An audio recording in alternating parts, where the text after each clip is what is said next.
හරි. එහෙනම් අපි පටන් ගමු ධර්ම දේශනාව. ඔව්. ධර්ම සාකච්ඡාව මේ අපේ ගෞරවනීය ස්වාමින් වහන්සේගෙන් අවසරයි. මේ අපි පවත්වාගෙන යන අපි ධර්ම දේශනා මාලාවේ දෙවෙනි දිනයයි අද. ඉතින් අපි පළවෙනි දවසේ අපි සාකච්ඡා කරා මේ විශේෂයෙන් අර අපේ බුදුදහම පිළිබඳ මූලික කරුණු කීපයක් සාකච්ඡා කරලා තමයි අද ඉඳන් මේ අභිධර්ම ගැන මේ විස්තර වශයෙන් සාකච්ඡා කරන්න බලාපොරොත්තු වෙන්නේ. ඉතින් මේ සාකච්ඡාව කරගෙන යන අතරතුරදී මම මේ වේගෙන් මේ අපේ ධර්ම සාකච්ඡාවට අදාළ කරුණු කියාගෙන යනවා. ඒ අතර මේ මොනවා හරි ප්‍රශ්න තියෙනවා නම් මේ අතරේදී අහන්න. ඊට අමතරව එහෙම නැත්නම් මේ අපි මයික් එක මියුට් කරලා තියාගමු. මොකද මෙහෙම නැත්නම් අර අනිත් අයට මේකෙන් බාධාවක් වෙන නිසා. හරි. එහෙමනම් මේ අභිධර්ම දේශනා මාලාවේදී මේ අපි ඉස්සෙල්ලාම මේ දේශනා මාලාවේ අභිධර්මයේ ඉතිහාසය ගැන පොඩ්ඩක් කලින් කතා කරන්න බලාපොරොත්තු වෙනවාද? ඊට පස්සේ අභිධර්මයේ ඉතිහාසය ගැන කතා කරලා ඊට පස්සේ අභිධර්මය කියන්නේ මොකක්ද කියලා විශේෂයෙන් කතා කරනවා. ඊට පස්සේ මේ පරමාර්ථ ධර්ම කියන්නේ මොකක්ද කියලා කතා කරනවා. ඒක තමයි අද විශේෂයෙන් අපි බලාපොරොත්තු වෙන්නේ. ඉතින් මේ අභිධර්ම දේශනා මාලාවේ විශේෂයෙන් මේ අපි ඉගෙනගත්තු කරුණු ඉගෙන ගත්තේ මේ විශේෂයෙන් රේණුකානේ අපේ නායක ස්වාමීන් වහන්සේගේ පොත් භාවිතා කරලා ඊට අමතරව මේ තවත් පොත් තියෙනවා මේ අපි පාවිච්චි කරපු ඔක්කොම පොත් මේ මෙන්න මේ සයිට් එකේ මම පෙන්නන pitaka.lk කියන සයිට් එකේ තියෙනවා. මේකට ගියාම මේ මෙතන තියෙනවා බෞද්ධ පොත් සංචිතය කියලා. මේකේ විශේෂයෙන් මේ අභිධර්මය කියලා පොත් විශාල ප්‍රමාණයක් තියෙනවා. මේ පොත් දැන් සොෆ්ට් කොපි තියෙනවා මෙතන ඩවුන්ලෝඩ් කරගන්න. මේ PDF හැටියටත් තියෙනවා. එහෙම නැත්නම් දැන් අපේ රේණුකාණී චන්දවිමල හාමුදුරුවන්ගේ පොත් කෙලින්ම මේ විශේෂයෙන් වෙනම ගොනුවක් හැටියට සැලසුම් කරලා තියෙනවා. ඒවා HTML හැටියටත් එහෙම නැත්නම් PDF හැටියටත් ඩවුන්ලෝඩ් කරගන්න තියෙනවා. මේ පොත් ශ්‍රී ලංකාවේ මේ පොත් කඩවලින් එහෙම අරගෙන පාවිච්චි කරන්නත් පුළුවන්. ඉතින් විශේෂයෙන්ම මේ පොත් ආශ්‍රිතව තියෙන කරුණු තමයි මේ සාකච්ඡා කරන්නේ. මේ පොත් ඉතින් Tamanට වැඩිදුර අධ්‍යයනය පිළිබඳ මේ කියවන්න කියලා අපි ආරාධනා කරනවා. ඉතින් දැන් අපි මුලින්ම මේ සාකච්ඡා කරන අවස්ථාවවලදී මේ සමහර වෙලාවට මේකේ මූලාශ්‍ර මොනවාද කියන දනුත් අපි පෙන්නන්නම්. ඊට අමතරව වැඩිපුර තම තමන් විසින් පොඩ්ඩක් හැකියාවකින් ඒ පොත් කියවලා තවදුරටත් අවබෝධ කරගන්න. ඊට අමතරව ඒ අතරදී තියෙන මොනවා හරි ප්‍රශ්න තියෙනවා නම් ඒ ගැන අපි විශේෂයෙන් සාකච්ඡා කරමු. හරි. එහෙනම් දැන් මේ අභිධර්මයේ ඉතිහාසය ගැන කතා කරද්දී බුදුන් වහන්සේ ලාට සමාන කරුණු 30ක් තියෙනවා. ඊට අමතරව අසමාන කරුණු 8ක් තියෙනවා. මේ සමාන කරුණු 30 මොනවාද කියලා මෙතන මේ ලින්ක් එක ක්ලික් කරපුවාම මම පස්සේ මේ ડોකියුමන්ට් එක ෂෙයා කරන්න. මේක ක්ලික් එක ලින්ක් කරපුවාම මොනවාද සමාන කරුණු 30 කියලා පස්සේ වැඩිදුර අධ්‍යයනය කරන්න පුළුවන්. ඉතින් මේ බුදුරජාණන් වහන්සේලාට තියෙන සමාන කරුණු වලින් එකක් තමයි බුදු වීමෙන් වසර 7කට පසුව අභිධර්මයේ දේශනා කරන එක. ඉතින් මේ අභිධර්මයේ දේශනා කරන්නේ බුදුරජාණන් වහන්සේ නමක් පමණමයි. මේක විශේෂයෙන් අපි හැමෝම තේරුම් ගන්න ඕන කාරණයක්. මේ ලෝකේ මේ අතිශයින්ම ගැඹුරු කාරණා තියෙනවා. දැන් උදාහරණයක් හැටියට අපි දන්න චතුරාර්ය සත්‍ය. ඒ දුක්ඛ සත්‍ය, සමුදය සත්‍ය, නිරෝධ සත්‍ය, මාර්ග සත්‍ය කියන මේ චතුරාර්ය සත්‍ය මේ අතිශයින්ම ගැඹුරුයි. අතිශයින්ම ගැඹුරුයි කියන්නේ දැන් බුදුරජාණන් වහන්සේ කියනවා මේ ලෝකයේ තියෙන සියලුම දේවල් දුකයි කියලා. මොනවාද මේ සියලුම දේවල් කියන්නේ? අපිට ගෝචර වෙන සාමාන්‍ය දුකයි කියලා අපිට හැඟෙන දේවල් තියෙනවා. දැන් උදාහරණයකට අපි හැමෝම දන්නවා සතර අපායේ දුකයි. එහෙම නැතුව තිරිසන් අපායේ දුකයි. ඊට පස්සේ අපගේ මේ අතක් පයක් තුවාල වෙද්දී දුකයි. අපි පිච්චුනොත් දුකයි. ඒ වගේ මේ දැනෙන දුකක් තියෙනවා. මේකට කියන්නේ දුක්ඛ කියලා. ඒ කියන්නේ මේ දුක වශයෙන් ප්‍රකට වෙන දුකක්. ඉතින් මේක ඕන කෙනෙකුට තේරෙනවා. ඊට අමතරව මේ බුදුරජාණන් වහන්සේ කියනවා මේ දිව්‍ය ලෝකයේ දුකයි. ඊට පස්සේ බුදුරජාණන් වහන්සේ කියනවා බ්‍රහ්ම ලෝකයේ දුකයි. බුදුරජාණන් වහන්සේ කියනවා මහණෙනි මේ සියලුම සංස්කාරය දුකයි කියලා. එතකොට මේ ඔක්කොම දුකයි. දැන් දිව්‍ය ලෝකේ කොහොමද දුකක් වෙන්නේ? බ්‍රහ්ම ලෝකේ කොහොමද දුකක් වෙන්නේ? දැන් අපිට නම් හිතෙන්නේ දිව්‍ය ලෝකේ ඕනේ මේ දැන් අපේ සාමාන්‍යයෙන් මේ පෘථග්ජන අපිට දැනෙන සුපිරි පන්තියේ කාගේ හරි මේ එහෙම ජීවිතයක් ගත්තත් අපි හිතනවා ඒක හරිම සැපයි. ඇයි ඒකට දුකයි කියන්නේ? දැන් මේ වගේ ගැඹුරු කාරණා බුදුරජාණන් වහන්සේ කෙනෙකුට විතරයි වචන වලට පෙරලන්න පුළුවන්. ඒක තමයි මේ බුදුරජාණන් වහන්සේ කෙනෙකුට විතරක් අභිධර්මයේ දේශනා කරන්න පුළුවන් කියලා විශේෂයෙන් කියන්නේ. දැන් උදාහරණයක් හැටියට අපි හැමෝම දන්නවා මේ පසේ බුදුරජාණන් වහන්සේ නමක් තමන්ගේම ප්‍රඥාවෙන් තමයි චතුරාර්ය සත්‍ය අවබෝධ කරගන්නේ. ඒ වුණාට පසේ බුදුරජාණන් වහන්සේ කෙනෙකුට බෑ චතුරාර්ය සත්‍ය තව කෙනෙකුට කියලා දීලා ඒ පිරිස නිවනට යොමු කරවන්න. පසේ බුදුරජාණන් වහන්සේට එහෙම කරන්න බැරි එකක් ඒ උන්වහන්සේලා ඒ තමන් පාරමී ශක්තිය අනුව උන්වහන්සේලා පාරමී පුරන්නේ නැහැ. තවත් කෙනෙකුට කියලා දීම පිණිස ඒ අවශ්‍ය ශක්තිය සම්පාදනය වෙන විදිහට උන්වහන්සේලා පාරමිතා පුරන්නේ නැහැ. තවත් ඒ වුණාට උන්වහන්සේලාට තමන්ගේම ඥාණයෙන් නිවන අවබෝධ කරගන්න පුළුවන්. ඒ වුණාට ඒ වගේම මේ පසේ බුදුරජාණන් වහන්සේලාට බෑ මේ ගැඹුරු දහම වචන වලට පෙරලන්න. ඒ වචන වලට පෙරලන අති ගැඹීර කාරණාව කරන්න පුළුවන් සම්මා සම්බුදුරජාණන් වහන්සේ නමකටම පමණයි. ඒ වගේම මං අපි කලින් ධර්ම සාකච්ඡාවේදී සාකච්ඡා කරා මේ විනය පනවන්නෙත් සම්මා සම්බුදුරජාණන් වහන්සේ විතරක්මයි අවුරුදු 100ත් අවුරුදු 500ත් ආයුෂ කාල ඇතිවෙලදී. ඒ කියන්නේ බුදුරජාණන් වහන්සේ කෙනෙක් පහළ වෙන්නේ අවුරුදු ලක්ෂයත් අවුරුදු 100ත් අතර කාලවලදී පමණයි. ඒ කාලවලදී ඒ කාලයේදී මනුෂ්‍ය ආයුෂ අවුරුදු 50000ත් 100ත් අතර නම් ඒ කාලය තුලදී බුදුරජාණන් වහන්සේ කෙනෙක් අනිවාර්යයෙන්ම විනය නීති පනවනවා. එතකොට දැන් මේ අභිධර්මයේ බුදුරජාණන් වහන්සේ විසින් දේශනා කරාට බුදුරජාණන් වහන්සේ අභිධර්මය අවබෝධ කරගන්නේ බුදු වීමත් සමගමයි. ඒ කියන්නේ දැන් බුදුරජාණන් වහන්සේ අපි ඉස්සරහදී ඉගෙන ගන්නවා අරහත් මාර්ග චිත්තය සහ අරහත් ඵල චිත්තය කියලා චිත්ත දෙකක් තියෙනවා. ඒක ගැන දැනට ගොඩාක් දුර හිතන්න එපා. අපි දන්නේ නැත්නම් එතනදී අරහත් මාර්ග චිත්තයත් එක්කම තමයි බුදුරජාණන් වහන්සේ විසින් මේ අභිධර්මය අවබෝධ කරගන්නේ. ඉතින් බුදුරජාණන් වහන්සේ මේ අවබෝධ කරගත්තු අභිධර්මයේ උන්වහන්සේට දවස් 7ක් යනවා සම්මන්ත්‍රණය කරන්න. ඒ බුදුරජාණන් වහන්සේ බුදු වෙලා 4 වෙනි සතියේ රතනාගරයේදී තමයි බුදුරජාණන් වහන්සේ විසින් මේ අභිධර්මයේ සම්මස්ත්‍රණය කරන්නේ. ඉතින් බුදුරජාණන් වහන්සේ මේ ආකාරයේදී සමන් වහන්සේ විසින් අවබෝධ කරගත්තු අභිධර්මය බුද්ධත්වයෙන් 7 වසරකට පසුව දේශනා කරන එක ධර්මතාවයක්. ඇත්තටම මේ බුදුරජාණන් වහන්සේ අභිධර්මයේ දේශනා කරන දේ සම්බන්ධයෙන් කාරණා කීපයක් අපි අවබෝධ කරගන්න වටිනවා. බුදුරජාණන් වහන්සේ අභිධර්මයේ දේශනා කරන්නේ කාරණා කිහිපයක් සම්බන්ධයෙන්. එකක් තමයි උන්වහන්සේගේ මාතෘ දිව්‍ය රාජ්‍යයට. ඒ කියන්නේ උන්වහන්සේ මනුෂ්‍යාත්මයකදී උපත ලබන්න ආධාර කරපු ඒ උත්තම කාන්තාව අනිවාර්යයෙන්ම ධර්මතාවයක් හැටියට බෝධිසත්වයන් වහන්සේට උප්පත්තිය ලබා දීලා දින 7ක් ඇතුළතදී කලුරිය කරනවා. ඒකත් ධර්මතාවයක්.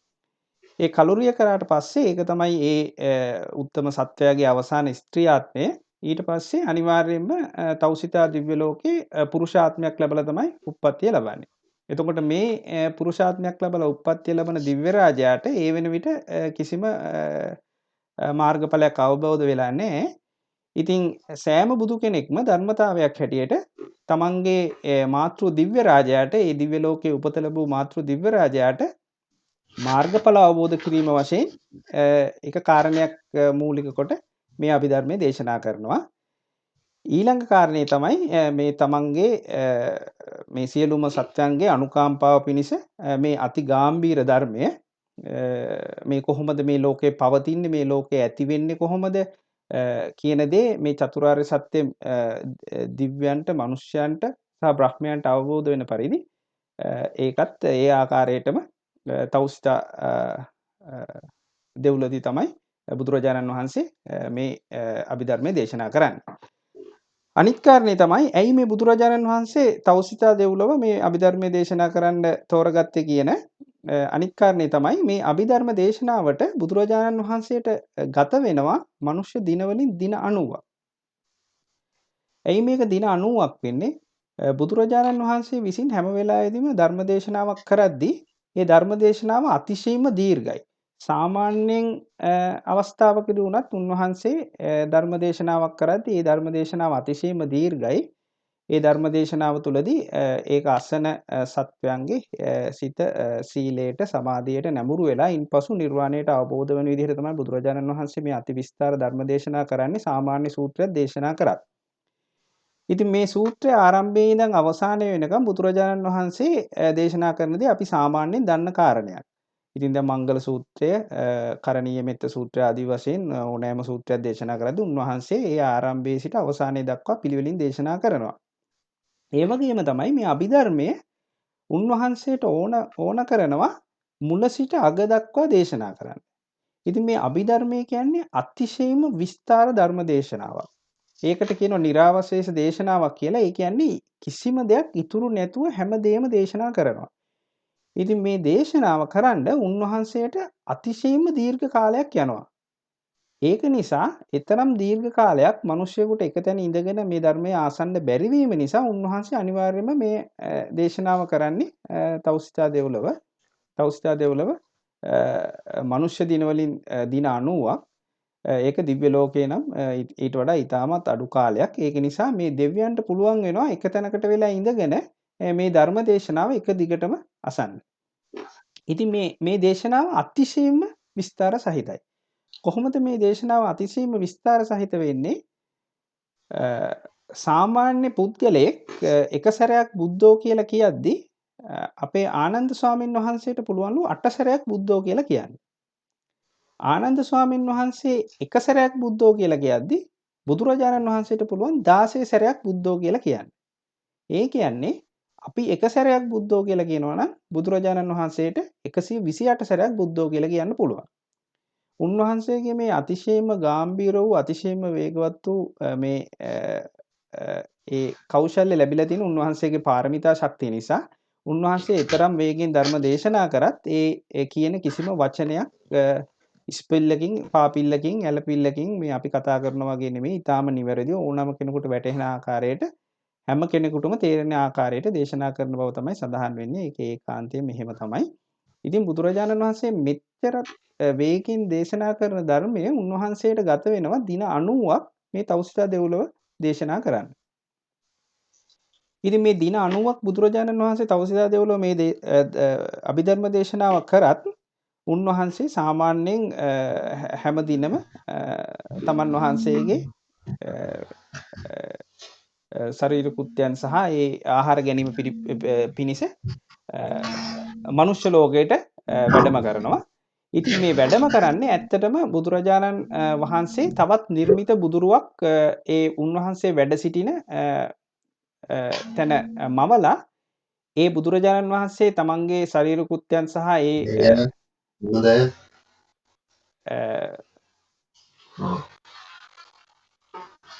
ඒ උන්වහන්සේ තමන්ගේ මේ ආහාර කෘත්‍ය සහ සියලුම කෘත්‍යයන් කරලා යනකන් මේ නිර්මිත බුදුරජාණන් වහන්සේ මේ කාරණා මේ අභිධර්ම කාරණා දේශනා කරන්න කියලා උන්වහන්සේ එහෙම නිර්මිත බුදුරුවක්ම වල ඒකට අදිෂ්ඨාන පනවල තමයි යන්නේ. ඉතින් මේක සාමාන්‍යයෙන් දෙවියන්ට බ්‍රහ්මයන්ට තේරෙන්නේ නැහැ. මහානුභාව දෙවියන්ට බ්‍රහ්මයන්ට පමණයි තේරෙන්නේ. මේ අවස්ථාවේදී දැන් මේ අභිධර්මයේ දේශනා කරන්නේ නිර්මිත බුදුරුවක් කියලා.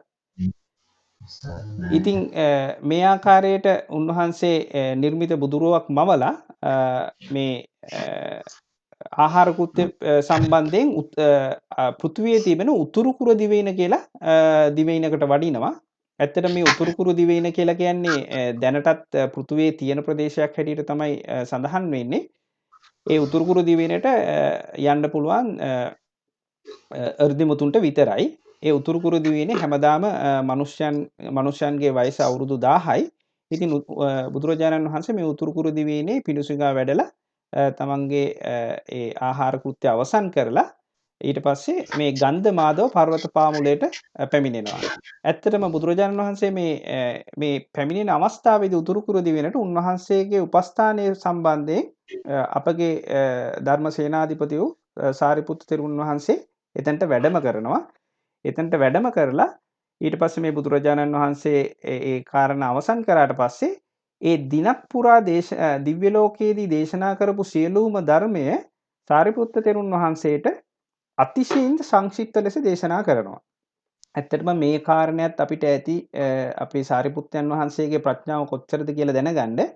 ඒකේ උදාහරණයක් නෙමෙයි ඒකේ ඒ සම්බන්ධයෙන් කියවෙන්නේ හරියට මහා සාගරය ඇඟිල්ල දික් කරලා පෙන්නනවා වගේ බුදුරජාණන් වහන්සේ අතිශයින් සංක්ෂිප්ත දේශනයක් තමයි සාරිපුත්තයන් වහන්සේට කරන්නේ. ඒ අවස්ථාවේදී අපේ සාරිපුත්තයන් වහන්සේට ඒ දවස පුරා දේශනා කරපු ඔක්කොම කාරණා උන්වහන්සේගේ ප්‍රඥාවට හසු වෙනවා.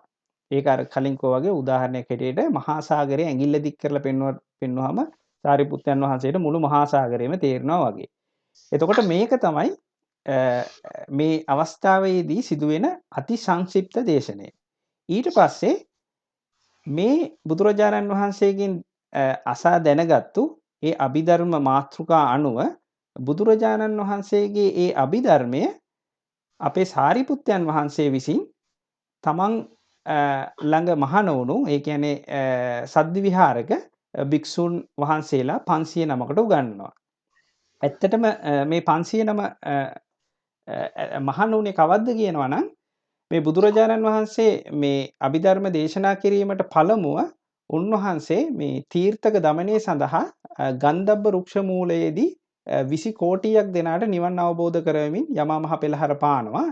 ඒ පෙළහර පාලා තමයි උන්වහන්සේ තවුසිතා දෙවොලට වැඩම කරන්නේ මේ අභිධර්ම දේශනාව සම්බන්ධයෙන්.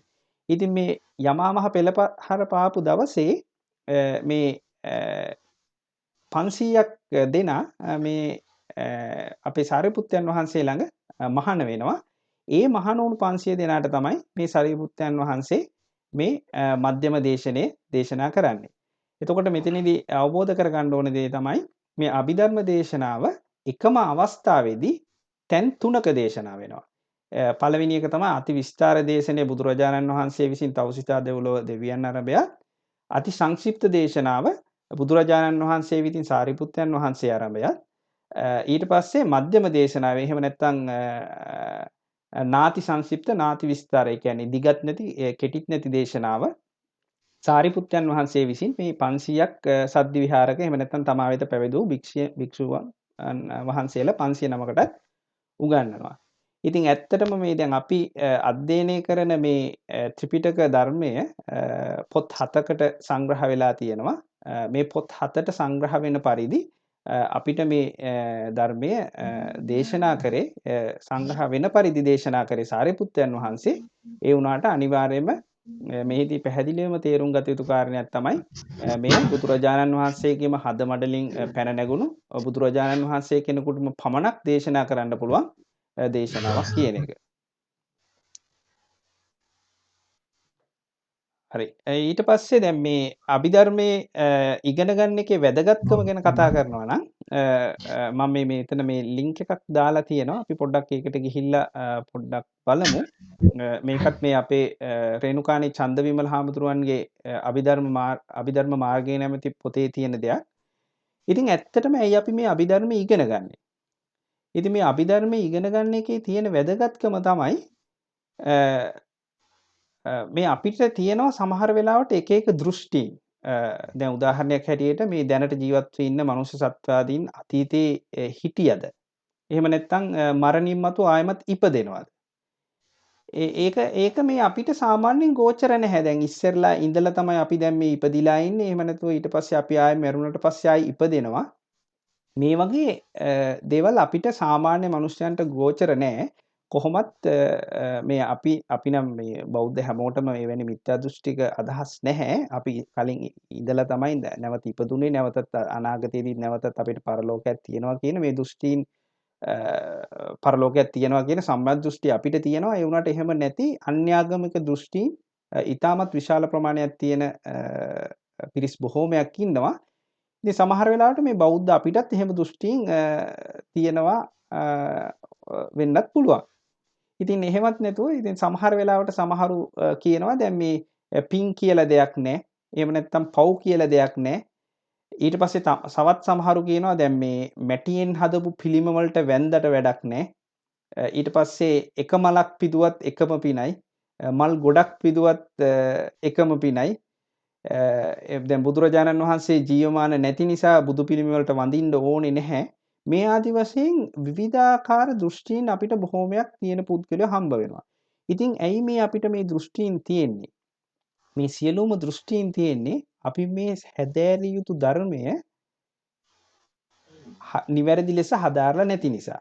දැන් මේ හැදෑරිය යුතු ධර්මය කියලා මම මෙතනදි විශේෂයෙන් කියන්නේ මේ දේ අපිට තේරෙන්නේ නැත්නම් අඩු ගානේ තේරෙන්නේ නැහැ කියන තැන ඉඳගෙනවත් මේ බුදුරජාණන් වහන්සේ පිළිබඳ සහ මේ ධර්මයේ පිළිබඳ ශ්‍රද්ධාවෙන් මුලදි මේ දේ ඉගෙනගෙන ඊට පසුව ඒ තමන් විසින්ම භාවනාදී මාර්ගවලින් ප්‍රත්‍යක්ෂයෙන් දැනගත හැකි බව තමයි අපේ ධර්මයේ සඳහන් වෙන්නේ. ඒක නිසා මේ සියලුම දේවල් निराකරණය වන පරිදි අපි මේ අභිධර්ම අධ්‍යයනය කරගෙන යමු. ඉතින් මේ මෙතන සඳහන් වෙන විදිහට මේ අපේ අභිධර්මයේ පොත් 7කට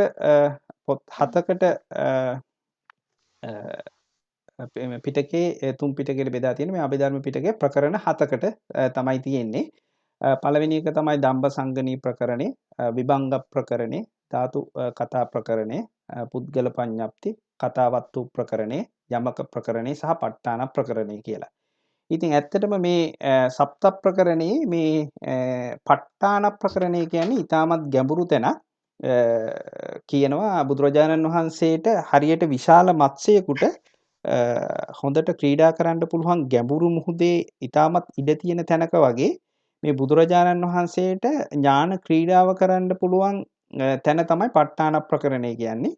ඒ කියන්නේ බුදුරජාණන් වහන්සේ මේ ප ဋ ාණ ප්‍රකරණය මෙනෙහි කරද්දී තමයි මේ 4 වෙනි සතියේ උන්වහන්සේගේ ශ්‍රී දේහයෙන් මේ සවනක් ගන රැස්පාව පිට වෙන්න පටන් ගත්තේ. ඒ තරම් සතුටට උන්වහන්සේපත් වූ නිසා ඉතින් මේ ප ဋ ාණ ප්‍රකරණය කියන්නේ අතිශයම ගැඹුරු ඊටාම ඒක ඇත්තටම අනන්ත ණය ප ဋ ාණ ප්‍රකරණය කියලා කියන්නේ ඒක අනන්ත ආකාරයකට විග්‍රහ කරමින් දක්වන්න පුළුවන්. ඊට අමතරව මේ මෙතන දැක්වෙන මේ කතාවත්තු ප්‍රකරණය කියන 5 වෙනි ග්‍රන්ථය ඇත්තටම ලියවෙන්නේ මට මතක හැටියට තුන්වෙනි ධර්ම සංගායනාවේදී මොග්ගලී පුත්තිස්ස කියන මහරහතන් වහන්සේගේ දේශනාවක් අනුව තමයි. ඇත්තටම මේ සියලුම අභිධර්මයේ බුදුරජාණන් වහන්සේ විසින් දේශනා කරත් අපේ තුන්වෙනි ධර්ම සංගායනාව අපේ ධර්මාශෝක මහ අධිරාජාණන් වහන්සේ යටතේ පවතින විට මේ පස්වෙනියට දැක්වෙන කතාවත්තු ප්‍රකරණය කියන ග්‍රන්ථය අඩංගු වුණේ නැහැ. ඒ වුණාට මේ ඒ කාලයේදී අතිශයින්ම මේ දෘෂ්ටීන් ගත්තු වෙනත් පිරිස් බොහෝමයක් හිටියා. ඒ අතිශයම දෘෂ්ටීන් ගත්තු වෙනස් පිරිස් බොහෝමයකගේ ඒ දෘෂ්ටීන් ඛණ්ඩනය කරන එහෙම නැත්නම් කඩන අදහසින් එවකට ඒ තුන්වෙනි ධර්ම සංගායනාව පවත්වපු අපේ සංඝ ප්‍රීතුන් වහන්සේ එවකට මුළු පෘථිවියටම හිටපු සංඝ ප්‍රීතුන් වහන්සේ නායක ස්වාමින් වහන්සේ මොග්ගලී පුත්ත ශිෂ්‍ය මහරහතන් වහන්සේ විසින් තමයි මේ කතාවත්තු ප්‍රකරණය කියන 5 වෙනි ග්‍රන්ථය සම්පාදනය වෙන්නේ. උන්වහන්සේ ඇත්තටම මේ දිවසින් දකිනවා මේ කතාවත්තු ප්‍රකරණයට අවශ්‍ය මාතෘකා සියල්ලම බුදුරජාණන් වහන්සේ විසින් ඒ වන විට සම්පාදනය කරලා තියෙන්නේ. ඉතින් උන්වහන්සේ මේ මාතෘකා අනුව යමින් බුදුරජාණන් වහන්සේගේ සිත දැනගනිමින් මේ කතාවත්තු ප්‍රකරණේ ප්‍රශ්න උත්තර ආකාරයට 500ක් ප්‍රශ්න සහ ඊට අදාළ උත්තර හැටියට තමයි කතාවත්තු ප්‍රකරණේ සම්පාදනය වෙන්නේ.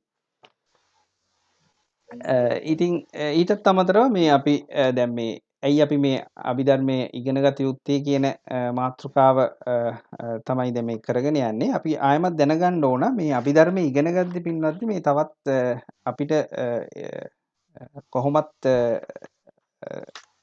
සිදුවෙන දෙයක් තමයි මේ සමහරක් වෙලාවට මේ අභිධර්මයේ ඉගෙන ගද්දී ඒ පිළිබඳ අධිමානයක් වගේ දෙයක් හැඟීමක් එන්න පුළුවන්. ඒක නිසා අනිවාර්යයෙන්ම එහෙම නොවන විදිහට අපි ඊටාම නිහතමානීව මේ ධර්මයේ දැනගත්ත කියලා මේක මම දන්නවා මේක දැනගත්තු නිසා මම අනිත් අයට වඩා උසස් ඔය ආදී වශයෙන් මේ දෘෂ්ටීන්ට සහ මානයටපත් නොවි ඊ타මත්ම නිහතමානීව මේ ධර්මයේ දැනගෙන එය අපේ මේ නිස්සරණය සඳහාම නිර්වාණය පිණිසම මේ හේතු වෙන විදිහට හේතු වේවා කියන මේ පහන් සිතින් සහ ඒකම අරමුණු කරගෙන අපි මේ අභිධර්මයේ ඉගෙනගෙන යමු.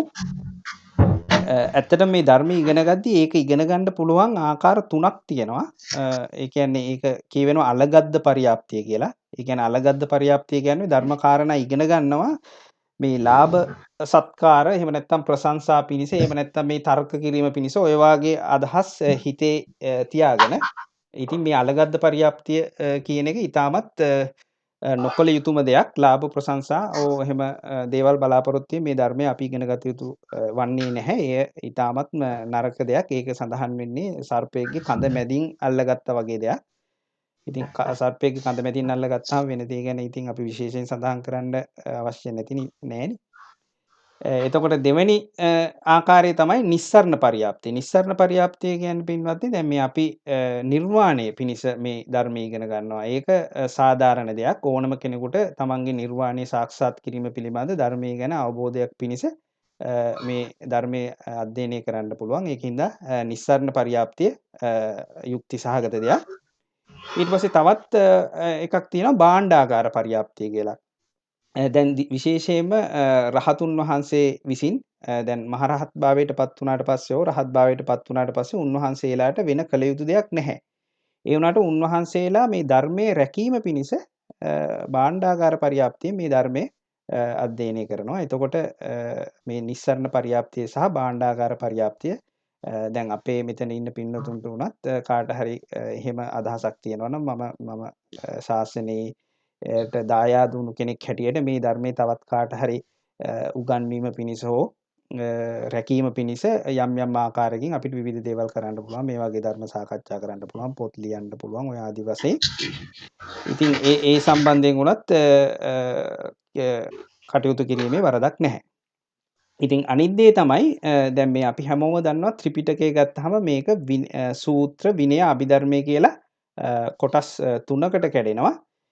ඉතින් මේ හැම දෙයක්ම ඉගෙන ගැනීමේදී ඒ දේ ඉගෙන ගැනීම තුළ ඇතිවන ආනිසංස සහ විපාක ඒ වැරදියට අවබෝධ කිරීමෙන් ඇතිවන විපාක සහ ඒක නිවැරදිව අවබෝධ කිරීමෙන් ඇතිවන ආනිසංස තියෙනවා. දැන් උදාහරණයක් හැටියට විනය පිටකේ නිවැරදිව භාවිතා කිරීමෙන් නිවැරදිව අවබෝධ කරගෙන කිරීමෙන් කවදා හරි Tamanට මාර්ගඵලයක් එහෙම නැත්නම් රහත් බෝධියට ලබා ගන්න පුළුවන් අවස්ථාවලදී ත්‍රිවිද්‍යා සහිතව රහත් බෝධිය ලබා ගන්න පුළුවන් බව සඳහන් වෙනවා. ඒ වගේම විනය පිටකයේ වැරදියට අවබෝධ කිරීමෙන් සහ වැරදියට දේශනා කිරීමෙන් දුස්සීලව අපාගාමී වන්න සිද්ධ වෙනවා. ඒ වගේම තමයි සූත්‍ර පිටකය නිවැරදිව අවබෝධ කිරීමෙන් නිවැරදිව භාවිතා කිරීමෙන් සඩ් අභිඥාලාභීව අරහත් මාර්ගය ලබා ගන්න පුළුවන් වෙනවා. ඊට වගේම සූත්‍ර පිටකයේ වැරදිව භාවිතා කිරීමෙන් වැරදිව දේශනා කිරීමෙන් දෘෂ්ටිගතව අපාගාමී වෙන්න සිද්ධ වෙනවා. දෘෂ්ටිගතව කියන්නේ දැන් කලින් සඳහන් කරා වගේ පිනක් නැහැ, පවක් නැහැ, අපායක් නැහැ, ඉස්සර හිටියේ නැහැ, අනාගතයේ පරලොවක් නැහැ. ඔය ආදි වශයෙන් දෘෂ්ටිගතව අපාගාමී වෙන්න සිදු වෙනවා. ඒ වගේම තමයි පින්වත්නි අභිධර්මය නිවැරදිව භාවිතා කිරීමෙන්, නිවැරදිව අවබෝධ කිරීමෙන්, නිවැරදිව අනිත්‍යයට දේශනා කිරීමෙන් ෂඩ් අභිඥාලාභීව සහ සිව් පිළිසිබියාපත් සහිතව මහා ප්‍රඥාන් ලෙස රහත් භාවයට පත් වෙන්න පුළුවන් වෙනවා. ඒ වගේම තමයි අභිධර්මයේ වැරදි ලෙස අවබෝධ කිරීමෙන්, වැරදි ලෙස දේශනා කිරීමෙන් උමතුව අපාගාමී වෙන්න සිදු වෙනවා. ඉතින් ඒක නිසා මේ හැම දෙයක්ම කියද්දී අපිට තේරෙන්න ඕන දෙයක් තමයි දැන් මේ අපි මේ අභිධර්මයේ දේශනා කරත් මේ කියන කාරණයක් පාසා අපි කොයිතරම් සැලකිල්ලෙන් මේ ත්‍රිපිටකයේ අනුකූලව යමින් බුදුරජාණන් වහන්සේගේ අනුකූලව යමින් දේශනා කළ යුතු දෙයක්ද කියන දේ. ඉතින් මේක වැරදියට කීම කෙලින්ම මේ ඉස්සෙල්ලාම දේශකයා වැරදියට කිව්වොත් දේශකයා තමයි අපායට යන්නේ. ඊට පස්සේ ඉතින් ඒ කියන දේවල් වැරදියට අහලා ඒක වැරදියට අවබෝධ කරගත්තොත් ඒ සම්බන්ධයෙන් ඉතුරු පිරිසත් ඒ වගේ අපාගාමී අකුසලයකට ඇදගෙන යන්න පුළුවන්. ඒක නිසා හැම වෙලාවෙදිම මේ සියලුම ධර්ම කරුණු ඊටාම සැලකිල්ලෙන් සහ ඊටාම නිවැරදිව Tamanට අවබෝධ වෙන විදිහට මේ කියන්න ඕන. මොකද දැන් Tamanට දැන් මෙහෙමයි මේ ධර්මයේ දේශනා කරද්දී හැම වෙලාවෙදිම මේ ත්‍රිපිටකයේ අනුව යමින් කියන්න ඕන. Tamanට යම් තැනක සැකයක් තියෙනවා නම් කියන්න ඕන මේක මේ ධර්මයේ තියෙන දෙයක් නෙමෙයි. මේක මේ මට මෙහෙම තමයි තේරෙන්නේ. එතකොට එහෙම කිව්වහම ඒ Tamanට තේරෙන ආකාරයට කියන එකේ වරදක් සිද්ධ වෙන්නේ නැහැ. එහෙම නැතුව Tamanට හිතු මතයට මේ අභිධර්මයේ තියෙන කාරණා වෙනස් කර වැරදියට දේශනා කිරීම ඉතාමත් අපාගාමී කාරණයක්. ඒ වගේම තමයි මේ ඉතාම නිවැරදිව අවබෝධ කර ගැනීමෙන් සැබෑ ප්‍රඥාවන්තයින් වෙනවා. ඇත්තටම සැබෑ ධර්ම කතිකයන් වෙනවා. ඒ කියන්නේ දැන් ධර්මයේ දේශනා කරේ නැතත් අභිධර්මයේ නිවැරදිව දන්නවා නම් ඔහු ඇත්තටම සැබෑ ධර්ම කතිකයෙක්. මොකද දැන් අභිධර්මයේ හරියට දන්නේ නැති කවුරු හරි ධර්මයේ දේශනා කරනවා නම් මොකක් හරි ධර්ම කාරණයක් මේ ප්‍රශ්නයකදී අහපුවාම දැන් උදාහරණයක් ඇටියට ස්කන්ධ ආයතන ධාතු ඔය වගේ දේවල් අහපුවාම ඒක වියවුලෙන් වියවුලටපත් වෙනවා මේ කාරණා හරියට විස්තර කරගන්න බැරුව යනවා. ඒ වුණාට අභිධර්මයේ නිවැරදිව ඉගෙන ගත්තාම ඉතාමත් හොඳට ඒම අතිශයින් ප්‍රඥාවන්ත විදිහට සහ කාරණා ඇතුව ඒ ධර්ම කරුණු විස්තර කරලා දෙන්න පුළුවන් වෙනවා. ඒ ඔක්කොටමත් වඩා මේ අභිධර්ම කාරණාව කෙලින්ම විදර්ශනාවට පාදක වෙනවා. මොකද අපි කොහොමත් නිර්වාණය බලාපොරොත්තුවෙන් ඉන්න පිරිසක් නිසා කවදා හරි නිර්වාණයට උත්සාහ කරන විට මේ විදර්ශනා ඥානයට සහ මේ ආත්මය තුලදී හරි තමන් විසින් භාවනාවක් කරනවා නම් විදර්ශනා ඥානයට කෙලින්ම මේ අභිධර්ම කාරණා පාදක වෙනවා. ඉතින් මේක තමයි අභිධර්මයේ තියෙන වැදගත්කම. ඊට පස්සේ අපි මේ එතන ඉඳලා මේ අභිධර්මයේ තියෙන අභිධර්ම කාරණා පිළිබඳ මෙතෙන් ඉඳලා ඉගෙන ගන්න බලාපොරොත්තු වෙනවා. මේ වෙනකන් කියපු මොනවා හරි දෙයක් අපගේ කල්යාණ මිත්‍රයන් කාට හරි නොතේරෙනවා නම් මොනවා හරි ප්‍රශ්නයක් තියෙනවද?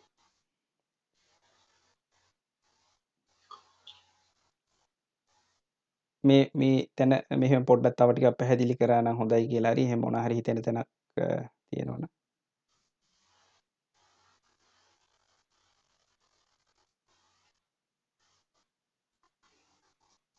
හරි. එහෙමනම් මේ මෙතන ඉඳන් අපි දැන් අපි ඇත්තටම මේ අභිධර්මය ගැන තමයි සාකච්ඡා කරන්නේ. මේ අභිධර්මයේ සාකච්ඡා කරද්දී මේ ඉස්සරලාම අපි අවබෝධ කරගන්න ඕන දෙයක් තමයි මේ පරමාර්ථ ධර්ම හා ප්‍රඥප්ති කියන්නේ මොකක්ද කියලා. දැන් මේ මූලාශ්‍ර ග්‍රන්ථය කෙලින්ම අභිධර්ම මාර්ගය කියන මූලාශ්‍ර ග්‍රන්ථයේ තියෙන එක පරිච්ඡේදයක්. දැන් පින්නති මේ අභිධර්මය කියන්නේ මොකක්ද කියන දේ ඇත්තටම පරමාර්ථ ධර්ම කියන්නේ මොකක්ද කියන දේ අවබෝධ කරගන්න කලින් අපි මේ ප්‍රඥප්ති කියන දේ පොඩ්ඩක් අවබෝධ කරගන්න බලමු. දැන් ප්‍රඥප්තියක් කියලා කියන්නේ දැන් මේ අපි කියන මේ ගස් ගල් එහෙම නැත්නම් මිනිසා ළමයා එහෙම නැත්නම් ගොඩනැගිල්ල වාහනය කියන මේ ඕනෑම දෙයක් ප්‍රඥප්තියක් එහෙම නැත්නම් සම්මුතියක් හැටියට තමයි දැක්වෙන්නේ. එතකොට මේ දැන් මේ ප්‍රඥප්තියක් කියන දේ ඇත්තටම ලෝකේ නැති දෙයක්. දැන් උදාහරණයක් හැටියට මේ කෙලින්ම අභිධර්ම මාර්ගය කියන අපේ රේණුකාණ චන්දවිමල ආමතුරුන්ගේ පොතක තියෙන උදාහරණයක් තමයි මේසය කියන එක. එතකොට මේ මේසය කියන එක ඇත්තටම ලෝකේ නැති දෙයක්. ඇයි එහෙම කියන්නේ? දැන් මේසය කියන එක ලෝකේ තියෙනවා නම් මේසය අපි දන්නවනේ කකුල් හතරක් උඩ මෙහෙම ලෑල්ලක් රඳවලා තියලා විශේෂයෙන් හදපු උපකරණයක්නේ. දැන් මේ කකුල් හතර වෙනම ගලවලා ලෑල්ලත් වෙනම ගලවලා ඕක අපි හේත්ති කරනවා බිත්තියකට. බිත්තියකට හේත්ති කරාට පස්සේ ඒකට කවුරුවත් මේසය කියලා කියන්නේ නැහැ. ඊට පස්සේ අපි තවදුරටත් ඕන නම් මේකේ තියෙන මේ කකුල් ඊට පස්සේ මේ ලෑල්ල මේකේ කුඩා කැබලි වලට පලනවා. එතකොට ඒකට අපි හැමෝම කියනවා දර ගොඩක් කියලා. එහෙම නැත්නම් මේ ලෑල්ල හරි මේ කකුල් හරි මේ අපි දන්න මේ යත්ත කියන එක දන්නවනේ. ඉතින් යත්තකින් මේ එහෙම යතු ගෑවොත් එහෙම ඒක වෙනම යතු කුඩු බවට පත් වෙලා යනවා. එතකොට ඒකට කියන්නේ යතු කුඩු කියලා. එහෙම නැත්නම් ඒක කියතකින් වගේ කැපුවොත් ඒ ඇති වෙන සියලුම කුඩු වලට අපි එහෙම කියනවා. එහෙම නැත්නම් මේ ඒ කුඩු ඒ ආදි වශයෙන් මේ ලෑලි කුඩු ඔය ආදි වශයෙන් අපිට කියනවා. ඉතින් දැන් ඇත්තටම මේක මේ මේසය කියන දේ මේසයක් තිබුණා නම් ඉතින් මේක මේ කෑලි වලට කඩලා තිබ්බත් ඒක මේසයක්ම වෙන්න ඕනේ. එහෙම නැත්නම් මේක යතු කුඩු ලෙස පෙන්වලා තිබුණත් ඒක මේසයක්ම වෙන්න ඕනේ. ඇයි ඒක එහෙම නොවෙන්නේ? ඒක එහෙම නොවෙන්නේ ඇත්තටම මේසය කියලා දෙයක් නැති නිසා. ඒ වගේම තමයි දැන් අපි මේ මනුෂ්‍ය ශරීරයක් ගත්තොත් දැන් අපි අපේ ඕනෑම දන්න ඕනම කැමති මනුෂ්‍ය කෙනෙක් ගත්තොත් ඉතින් අපි දන්නවා මේ ඇත්තටම අපි මේ මනුෂ්‍යයෙක් කියලා දෙයක් තියෙනවද කියලා. දැන් ඒ වුණාට අපි ඊටාම විමසිල්ලෙන් මේ මනුෂ්‍ය ශරීරයේ තියෙන අපි හැමෝම දන්නවා මේ දෙතිස් කුණුපය කියලා කේසා ලෝමා නකා දන්තා ඔය ආදී වශයෙන් තියෙන මේ කුණුප කොටස් වලට මේ ශරීරය කඩාගෙන ගියාම මෙතන මිනිස්සෙක් අන්තිමට ඉතුරු වෙන්නේ නැහැ. එතන තියෙන්නේ කෙස් ගොඩක්, ලොම් ගොඩක්, සම් ගොඩක්, මස් ගොඩක්, ඇට ගොඩක් ඔය ආදී වශයෙන් එතන කිසිම හරයක් ගත යුතු දෙයක් නැතුව යනවා. ඊට වඩා ඕක ඕනනම් තවදුරටත් කඩාගෙන ගියාම ඉතින් එතන ගත යුතු කිසිම දෙයක් නැතුව යනවා. ඉතින් පින්වත්නි මේ වගේ මේ ප්‍රඥප්තිය එහෙම නැත්නම් සම්මුති කියන දේවල් මනසින් කඩ බලපුවාම මුලින් තියෙන හරය නැති වෙලා යනවා. එහෙනම් මේ සම්මුතියක් හරි ප්‍රඥප්තියක් හරි තේරුම් ගන්න තියෙන හොඳම දේ තමයි තමන්ගේ මනසින් ඒක කඩලා බලන්න. ඒක කඩලා බලන විට මුලින් තිබුණු දේ නැති වෙලා යනවා නම් ඒක ප්‍රඥප්තියක්. එවනම් මේ අපි කතා කරන භාෂාවේදී බොහෝ විට අපි මේ පාවිච්චි කරන වචන ප්‍රඥප්ති. ඒ ප්‍රඥප්තියේ තියෙන ස්වභාවය තමයි ඒක කඩාගෙන යද්දී ඒකේ තියෙන ගාම්භීර බව, ගත යුතු බව, විශාල බව නැති වෙවි යනවා. ඊට පස්සේ පින්නත් මොකද්ද පරමාර්ථ ධර්ම කියලා කියන්නේ. දැන් අපි හිතමු මේ ලෝකයේ තියෙන ඕනෑම දෙයක් තමන් හිතන්නකො තමන්ට හිතෙන ඕනෑම දෙයක් කැමති දෙයක් හිතන්න ගසක් ගලක් කැමති ආකාරයක් මලක් මිනිස්සෙක් සත්වෙක් කැමති කෙනෙක් මේ දේ කඩාගෙන ගියාම අර මුලින් තිබුණු ප්‍රඥප්තිය නැති වෙලා ගිහිල්ලා අන්තිමට අපි හිතමුකෝ අපි මනසින් කඩනවා කියලා ඇත්තටමත් කඩන්න පුළුවන් කියලා මෙහෙම කඩාගෙන ගිහිල්ලා එක තැනකට එනවා මේක තව දුරටත් කඩන්න බැරි අවස්ථාව. ඒ කඩන්න බැරි අවස්ථාවට ආවට පස්සේ ඊට පස්සේ මොකද්ද මේ අපි මේ කතා කරන මේ කඩන්න බැරි දෙයට අපි මොකද්ද කියන්නේ? එතකොට ඒ දේ සහ එතනින් ඔබට තියෙන දේ තමයි මේ පරමාර්ථ ධර්ම යටතේ අපි කතා කරන්නේ. එතකොට පින්වත්නි මේ පරමාර්ථ ධර්ම වල තියෙන ගැඹුරු බව තමයි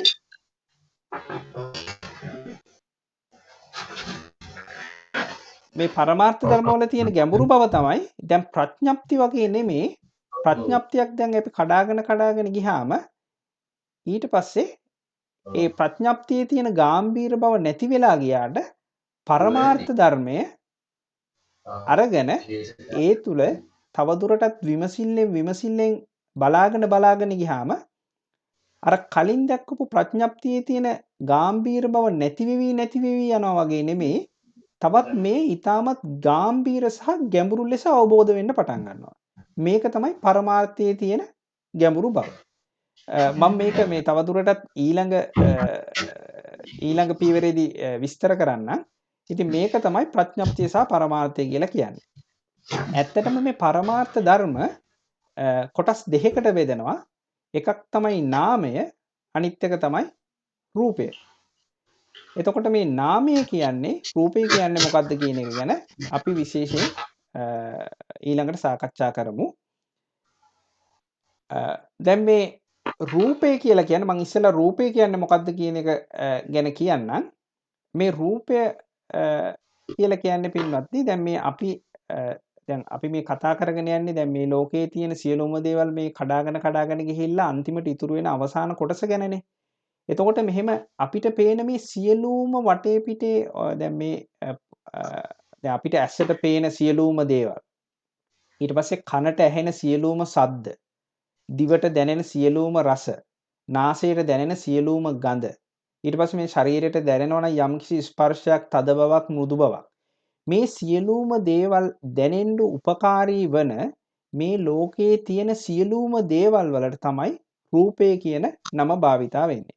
එතකොට මෙතනදී විශේෂයෙන් අවබෝධ කරගන්න මේ රූපය කියලා කියන්නේ මේ අපේ ඇසට පේන දේ විතරක් නෙමෙයි. ඇසට පේන දෙයක් රූපය තමයි.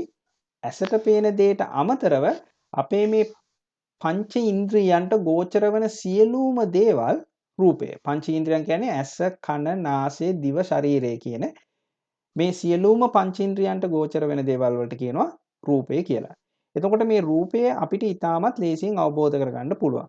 එතකොට රූපයේ තියෙන විශේෂ ලක්ෂණය තමයි රූපය කියන තේරුම රුප්පණ ලක්ෂණම් කියලා කියන්නේ රූපය කියන එක පීඩා විඳිනවා. මොකෙන්ද පීඩා විඳින්නේ? තවත් රූපයකින් පීඩා විඳිනවා. දැන් උදාහරණයක් ඇරෙට අපි හැමෝම දන්නවා දැන් මේ කාරණා මේ දැන් මේ ඊටාම සංක්ෂිප්ත ලෙස අපි සාකච්ඡා කරන්නේ අපි ඉදිරියේදී ඊටාමත් දීර්ඝ ලෙස මේ දේවල් සාකච්ඡා කරනවා. මේ රූපය මොකෙන්ද පීඩා විඳින්නේ? තවත් රූප වලින්. දැන් උදාහරණයක් හැටියට අපි හොඳටම දන්නවා දැන් සර්පෙක් දෂ්ට කරපුවාම අපේ කකුල ඉදිමෙනවා. ඇයි? සර්පයා දෂ්ට කරපුවාම සර්පයාගේ විෂ නැමැති රූපය අපගේ කකුලට එනවා. එතකොට ඊට පස්සේ කකුල ඉදිමෙනවා, කකුල පැසවනවා. එහෙම නැත්නම් අතක් උඩට ගලක් වැටුනොත් ඒ අත තුවාල වෙනවා. ඉතින් මේ ආදි වශයෙන් ඒක එක්තරා ආකාරයක මේ රූපේ විසින් රුප්පණය වෙනවා. ඒ කියන්නේ වෙනස් වෙනවා. එහෙම නැත්නම් පීඩාවටපත් වෙනවා කියන දේ තමයි රූපය කියන දේ තේරුම. ඉතින් මේ අපිට ඇසට කනට, නාසයට, දිවට, ශරීරයට දැනෙන මේ සියලුම දේවල් රුප්පණයට ලක් වෙනවා. මම මේ කියපු රුප්පණය කියන කාරණේ තවදුරටත් අපි මේ රූපකාණ්ඩය යටතේ ඉදිරියේදී විස්තර වෙනවා. ඊට පස්සේ පින්වත්නි දැන් මේ අපි ලෝකයේ තියෙන මේ අපි ඉස්සරලා කතා කරපු ප්‍රඥප්ති කඩාගෙන ගියාම ඉතුරු වෙන අවසාන කොටසේ එක කොටසක් තමයි රූපය. අනිත් එක තමයි නාමය කියලා කියන්නේ. නාමය කියලා කියන්නේ පින්වත්නි ඒකෙදි කියන්නේ එක විදිහකට ඒක අර්ථ දක්වනවා නාමං නමන ලක්ෂණං කියලා. ඒ කියන්නේ නාමය කියන්නේ මේ අරමුණට නැමෙන ස්වභාවය කියන එක.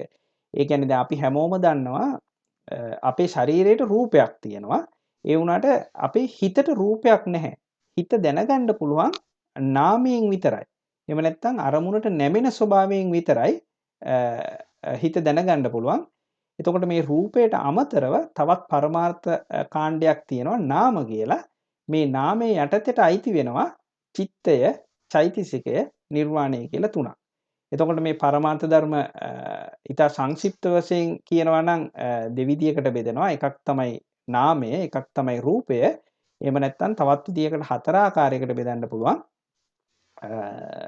නාමය තුන් ආකාරයකට බෙදෙනවා චිත්තේ, චෛතසික, නිර්වාණය කියලා. ඒකින්ද හතර ආකාරයකට බෙදෙනවා නම් චිත්තේ, චෛතසිකේ, නිර්වාණය, රූපය කියලා හතර ආකාරයකට බෙදන්න පුළුවන්. එතකොට අනිත් කාරණේ තමයි පින්වත්නි මේ අපි හැමෝම දන්නවා මේ නිර්වාණය කියන්නේ මේ අපි ඉන්න ලෝකයෙන් එපිට ධර්මයක්. ඒ කියන්නේ ලෝකෝත්තර ධර්මයක්. එතකොට මේ නිර්වාණය ලෝකයට අයිති නැහැ. ඒක සංස්කාර ධර්මයක් නෙමෙයි. ඊට පස්සේ මේ නිර්වාණය හැරුණකොට චිත්තේ, චෛතසිකේ, රූපය කියන මේ සියල්ලම සංස්කාර ධර්ම. ඒ කියන්නේ අපි ඉන්න මේ ලෝකයට අයිති දේවල්. එතකොට ලෞකික හා ලෝකෝත්තර වශයෙන් ගත්තොත් මෙතන දෙවිදියකට බෙදුවොත් චිත්තේ, චෛතසිකේ, රූපේ කියන දේවල් ලෞකික ධර්ම සහ නිර්වාණය ලෝකෝත්තර ධර්මයක් වෙනවා. නාම හැටියට ගත්තොත් චිත්තේ, චෛතසිකේ, නිර්වාණය නාමය වෙනවා. රූපේ හැටියටම පවතිනවා. එහෙම නැත්නම් තවත් කුඩාවට බෙදනවා නම් නාමය සහ රූපය කියලා කොටස් දෙකකට බෙදෙනවා. එතකොට මේක තමයි මේ පරමාර්ථ ධර්ම සහ ප්‍රඥප්ති කියන දේ අවබෝධ කර ගැනීම පිණිස අපි උත්සාහ කරපු එක. එතකොට ප්‍රඥප්තිය කියන්නේ මොකද්ද? ප්‍රඥප්තිය කියන්නේ ඒක සම්මුතියක්. ඒක අපේ මනසින් කඩාගෙන ගියාම අර මුලදී තියෙන ගැඹීර බව නැති වෙලා යනවා නම් ඒක ප්‍රඥප්තියක් වෙනවා. එතකොට මේක කඩාගෙන ගිහලා අන්තිමට ඉතුරු වෙන කුඩා කොටසට එනවා. ඒ කුඩා කොටසට එන එක මේ විද්‍යාවෙන් කොහොමවත්ම අල්ලන්න බැහැ පින්වත්නි. දැන් මේ විද්‍යාවේ අපි කතා කරන මොනතරම් දේවල් කරත් මේ අඩුම ගානේ මේ රූපේවත් කුඩාම කොටසට මේ විද්‍යාවෙන් ආසන්නයටවත් එන්න බැහැ. මොකද රූපය දැන් විද්‍යාවෙන් හැමදේම නිර්ණය කරන්නේ තවත් රූපයක් ඇසුරු කරගෙන රූපයකින් රූපයක් මේ මනින්න බැහැ. එතකොට මේ විද්‍යාව තුළ යම්කිසි විද්‍යාවක් තියෙනවා නම් අපි දන්න මේ සාමාන්‍ය රසායනික විද්‍යාව වේවා එහෙම නැත්නම් ක්වොන්ටම් ෆිසික්ස් වේවා ඕනම විද්‍යාවකින් මේ රූපය අසලකටවත් එන්න බැහැ. ඊට උඩ තියෙන අනුමාන ඥානයේ මේ රූපය ගැන විස්තර කරනවා. ඊට අමතරව මේ බුදුදහමේ කියන රූපේ ඊට වඩා ඊටාම ගැඹුරට ඊටාම සූක්ෂමව ඊට වඩා ඊටාමත් දුරට ගිය රූපයක් ගැන තමයි මෙතනදී සඳහන් වෙන්නේ. එතකොට නාමයේ කොහොමත් විද්‍යාවට හසු වෙන්නේ නැහැ. නාමය කියන්නේ චිත්තය සහ චෛතසිකය සහ නිර්වාණය කියන දේවල්. ඉතින් මේක තමයි නාමය සහ රූපය ගැන විස්තරය. මම හිතනවා මේ වෙද්දි යම් යම් අවබෝධයක් එන්න ඇති මේ ප්‍රඥප්තිය සහ පරමාර්ථ ධර්ම කියන එක ගැන. අ, ඊට පස්සේ මේ මම ඊළඟ කොටසටත් ගිහිල්ලා ඊට පස්සෙම මේ ප්‍රශ්න තියෙනවද කියන එක ගැන මේ කතා කරමු. දැන් පින්වත්නි මේ සමහර විට මෙතන ඇති සමහර පින්වතුන් මේ අභිධර්මයේ අධ්‍යයනය කරගෙන යනවා. එහෙම ඉන්න පුළුවන්. ඇත්තටම මේ අභිධර්මයේ අධ්‍යයනය කරගෙන යද්දී මේ තියෙන අභියෝගාත්මකම දෙයක් තමයි මේ පරමාර්ථ ධර්මය මේ කියන්නේ මොකක්ද කියන දේ පිළිබඳව මේ ටිකක් කල් යනවා මේ අවබෝධ වෙන්න.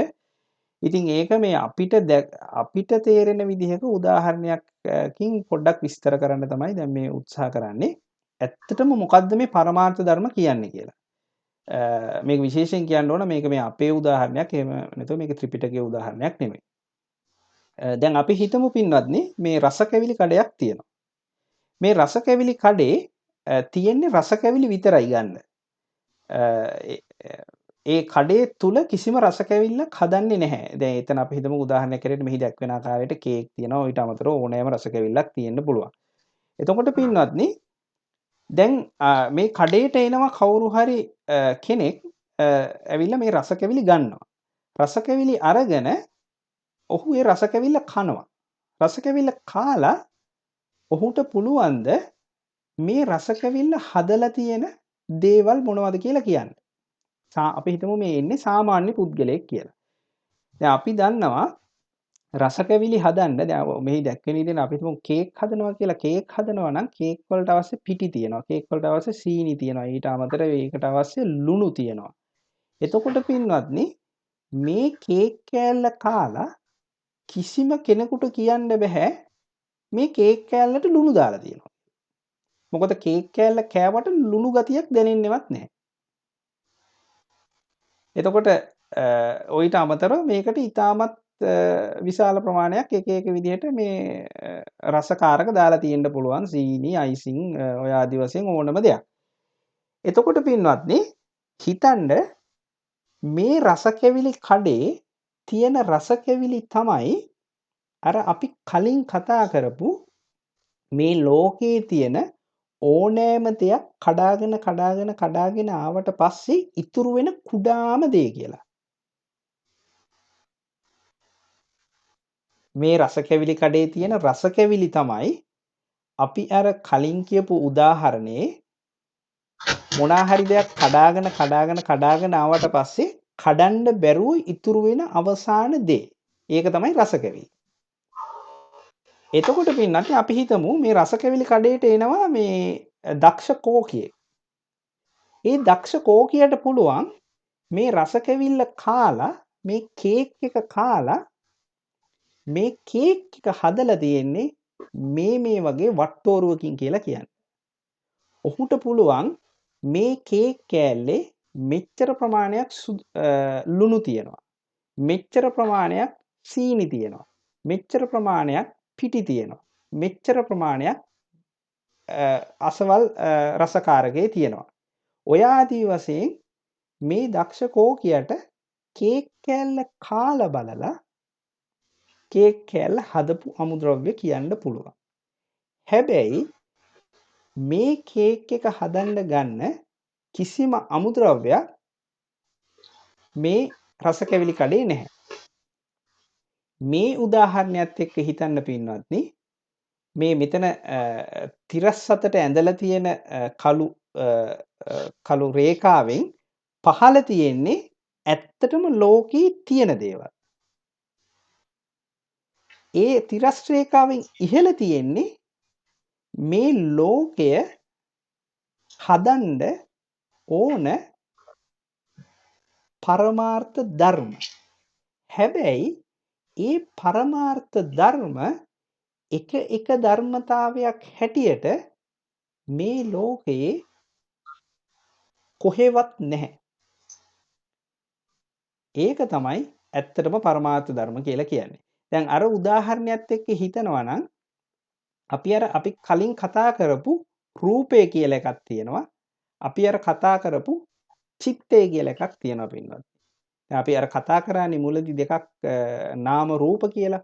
ඒ නාම රූපවල දැන් නාමය කියලා කියන්නේ මොකද්ද? නාමය කියලා කියන්නේ සමා වෙන්න රූපය කියලා කියන්නේ අපි මේ කියන මේ අපේ පංචේන්ද්‍රයන්ට ගෝචර දේවල් කඩාගෙන ඇවිල්ලා අන්තිමට ඉතුරු වෙන දෙයක් තියෙනවනේ. ඒ අන්තිමට ඉතුරු වෙන දේට කියනවා රූප කලාපයක් කියලා. එතකොට මේ රූප කලාපය තමයි මේ ලෝකයේ තිබිය හැකි කුඩාම තවදුරටත් කඩන්න බැරි දෙහෙ. ඒ වගේම තමයි පින්නත්නි අපි අර කලින් කතා කරපු නාමයේ යටතේ තියෙන චිත්තය මේ චිත්තය කියන වචනේ පොඩ්ඩක් මේ පැටලිලි සහගත වෙන්න පුළුවන්. මම තව පොඩ්ඩකින් විස්තර කරන්නම්. දැන් මේ අපිට දැනෙන මේ සිතිවිලි තියෙනවානේ. එතකොට මේ සිතිවිල්ල කියන එකත් පින්නත්නි තවදුරටත් කඩන්න බෑ. දැන් උදාහරණයක් හැටියට දැන් මේ අපේ එක සිතිවිල්ලක් කියන්නේ දැන් මේ අපි මොකක් හරි දෙයක් හිතුවාම මේ හිත හැදෙන්නේ චිත්ත පරම්පරාවකින්. සිත් පරම්පරාවෙන්. එතකොට මේකේ අනන්ත ප්‍රමාණයක් වූ සිත් වලින් තමයි මේ අපිට එක සිතිවිල්ලක් එන්නේ. දැන් උදාහරණයකට මම චිත්තය කියන වචනේ මම හිතනවා නම් ඒක ඇති වෙන්නේ අනන්ත වූ සිත් අනන්ත කියන්නේ ඊටා විශාල ප්‍රමාණයක් වූ සිත් වලින්. එතකොට මේ හිත තවදුරටත් ලෝකේ කඩන්න බැරි අවසාන එකක් හැටියට ලෝකේ පවතින ධර්මතාවයක්. එතකොට මේ තිරසර දැක්වෙන රේඛාවෙන් පහළ දේවල් තමයි ඇත්තටම ලෝකේ තියෙන දේවල්. එතකොට මේක තමයි පළවෙනියම තේරුම් ගත යුතු කාරණේ. හැබැයි පින්වත්නි අපගේ සර්වඥයන් වහන්සේ මේක දැන් මේ සිත සහ රූප කලාප හැටියට විතරක් අරගෙන දේශනා කරන්න ගියා නම් උන්වහන්සේ අපි මේ නිර්වාණ ගමනට අපි එක්කගෙන යන උන්වහන්සේට මේ දේවල් එක එක විදිහට මේ දුක් වෙන්නේ ඇයි? ලෝකේ දුක්ඛයි කියන්නේ ඇයි? ලෝකේ මේ චතුරාර්ය සත්‍ය කියන්නේ මොකද්ද කියන එක උන්වහන්සේට විස්තර කරන්න බැරුව යනවා. ඒකෙන්ද උන්වහන්සේ කරන්නේ මේ චිත්තය සහ රූපය කියන මේ ලෝකයේ තියෙන ඊටාම කුඩා දේ හරියට අර රස කැවිලි කඩේට ගිය දක්ෂ කෝකියා ඒ කේක් එකේ රෙසිපි එක කිව්වා වගේ මෙන්න මේ ධර්මතාවලින් තමයි හැදිලා තියෙන්නේ කියලා උන්වහන්සේ පරමාර්ථ ධර්ම දේශනා කරනවා.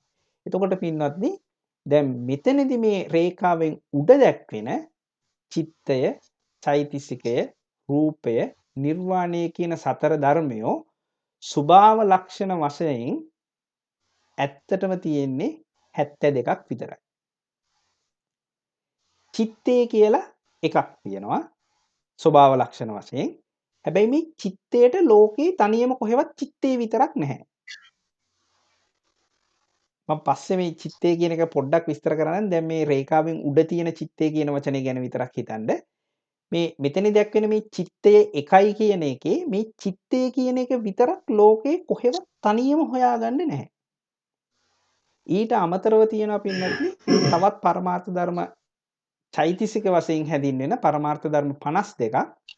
එතකොට මේ චිත්තයයි චෛතසික 52කින් යම් කිසි චෛතසික ප්‍රමාණයකුයි හැම විටම එකට එකතු වෙලා තමයි මෙතනදී මෙහි දැක්වෙන මේ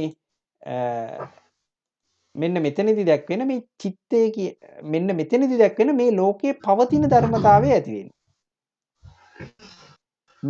මේ මෙතනදී දැක්වෙන මේ චිත්තය කියන එකයි කියන ධර්මතාවය ලෝකේ තනියම කොහෙවත් පවතින්නේ නැහැ.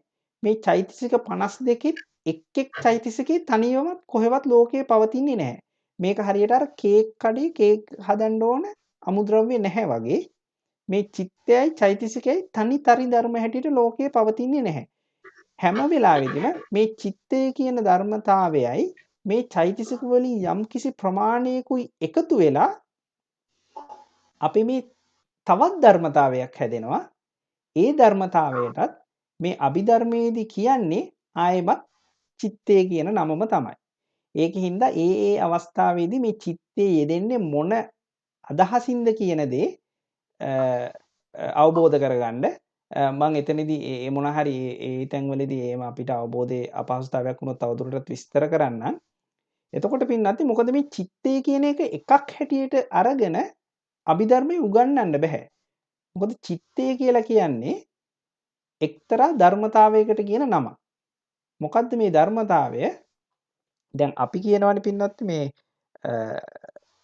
දැන් ඔන්චිල්ලාවක් තියෙනවා නම් ඒ ඔන්චිල්ලාව අපි තල්ලු කරනවා.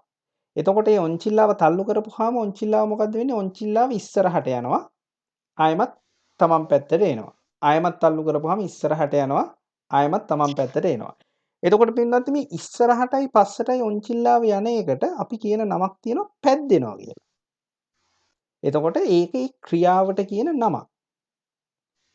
ඒ වගේම පින්වත්නි මේ චිත්තය කියන්නේ ඒ වගේ ක්‍රියාවකට කියන නමක්.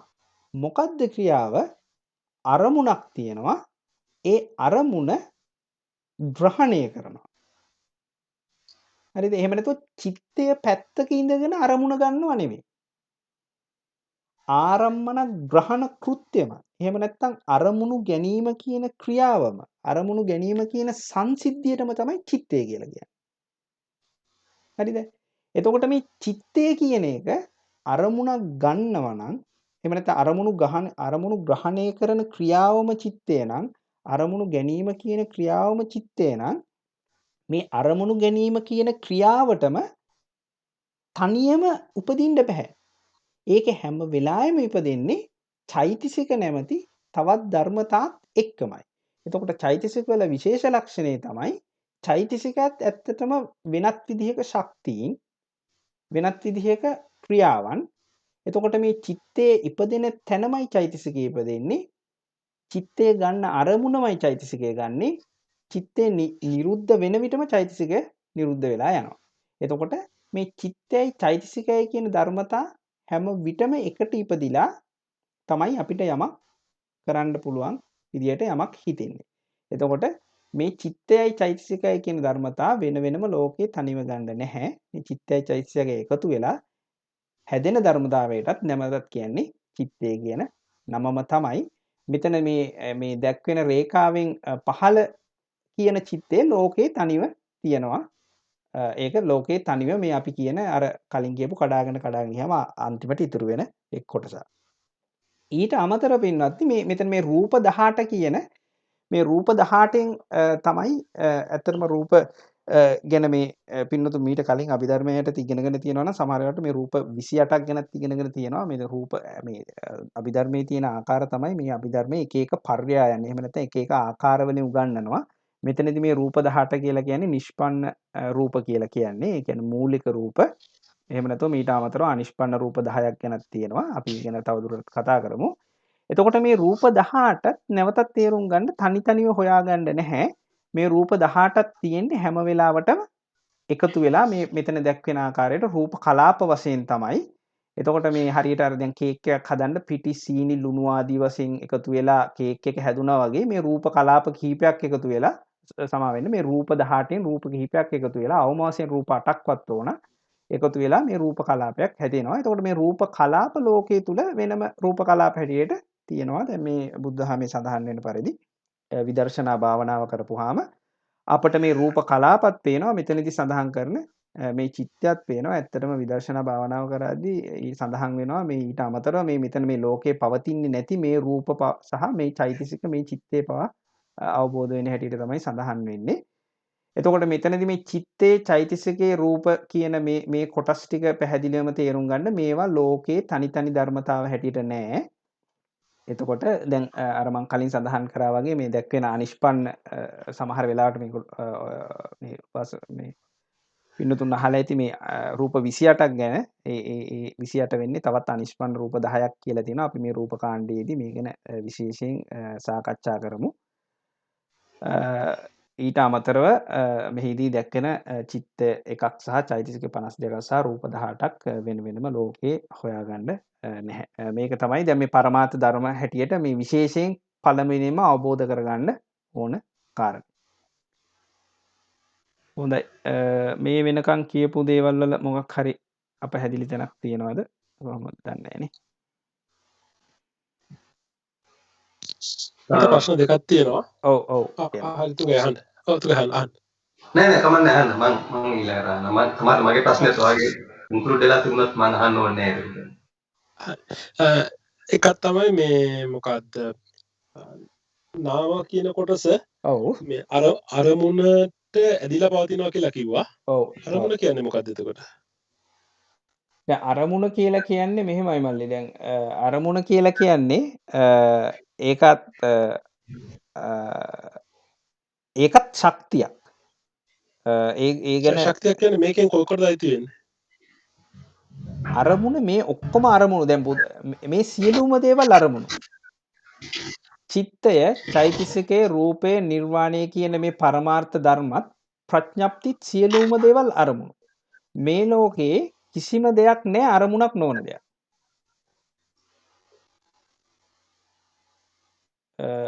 උත්තරේ පැහැදිලිද දන්නේ?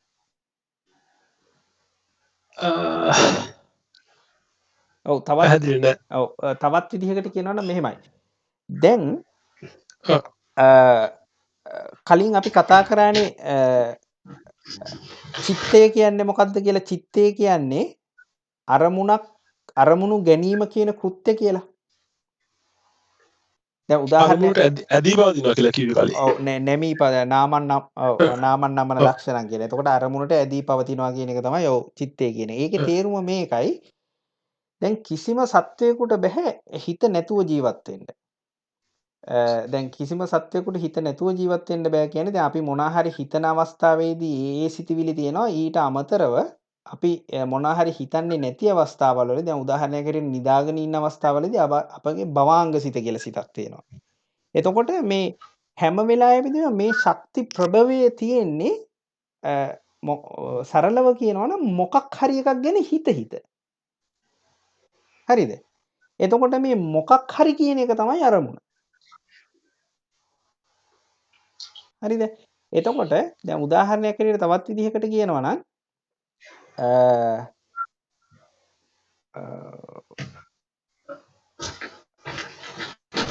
මොකක් හරි කියන එක අයිති වෙන්නේ මොන පරමාර්ථයටද? නෑ ඒක මේ මෙතන පස්කාලෙන් හරි මෙහෙමයි. දැන් අපි මේක දැන් අපි හිතුවොත් ප්‍රඥප්ති සහ පරමාර්ථ කියලා දෙකක් මුලදී කතා කරානේ. ප්‍රඥප්තිය කියලා කියන්නේ මේසේ ඇඳ පුටු ආදී වශයෙන්. ඒකත් අරමුණක්. එතකොට සියලුම ප්‍රඥප්ති අරමුණු. හරිද? එතකොට ඊට අමතරව පරමාර්ථ ධර්ම හැටියට ගන්නවනේ චිත්තේ චෛතසිකේ රූපේ නිර්වාණය කියලා. එතකොට ඊට අමතරව නෙමෙයි ඒවා ඒ වගේ එකතුව නේද අරමුණු කියලා. ඒක තමයි මගේ මේ ලෝකේ තියෙන සියලුම දේවල් තමයි අරමුණු කියලා කියන්නේ. ඒ කියන්නේ මේ සියලුම දේවල් එකතු වෙලා අපි කුලකයක් හැටියට හිතනවා නම් මෙතනදී තියෙන මේ තියෙන මෙතන තියෙන 72 මට ගානක් මතක නෑ 70 ගාන. ඔව් 72 කියන්නේ මේකට අමතරව මුකුත් නෑනේ. නෑ. එතකොට එහෙනම් මේකෙන් එකක් වෙන්න බෑ අරමුණ කියන එක. මේ සියල්ලටම කියන එකතුවක් වෙන්න ඕනේ. මේ සියල්ලගේම එකතුව. සංයෝජනය වෙන විදිහ එක විදිහට සංයෝජනය වෙනවනේ. එක විදිහට සංයෝජනය වුණාට එක සංයෝජනය වෙන හැම එකටම කියන්නේ අරමුණ කියලා. ඒ හැම මේ ලෝකයේ තියෙන සහ මේ ලෝකයෙන් පිට තියෙන නිර්වාණයේ පවා ආරම්මන ශක්තිය කියලා ශක්තියක් තියෙනවා. දැන් ඒ ආරම්මන ශක්තිය කියන ශක්තිය නැති කිසිම ධර්මතාවයක් මේ ලෝකයේ සහ මේ ලෝකයෙන් පිට නැහැ. නෑ එහෙමයි. එහෙම ශක්තියක් තියෙනවා නම් ඒ ශක්තිය තියෙන්නේ මේකේ කොතනද කියලා එක තමයි ප්‍රශ්නේ එන්නේ. මේ 72 ඇතුළට එන්න බෑ. ඔව්. මෙහෙමයි. ඔව්.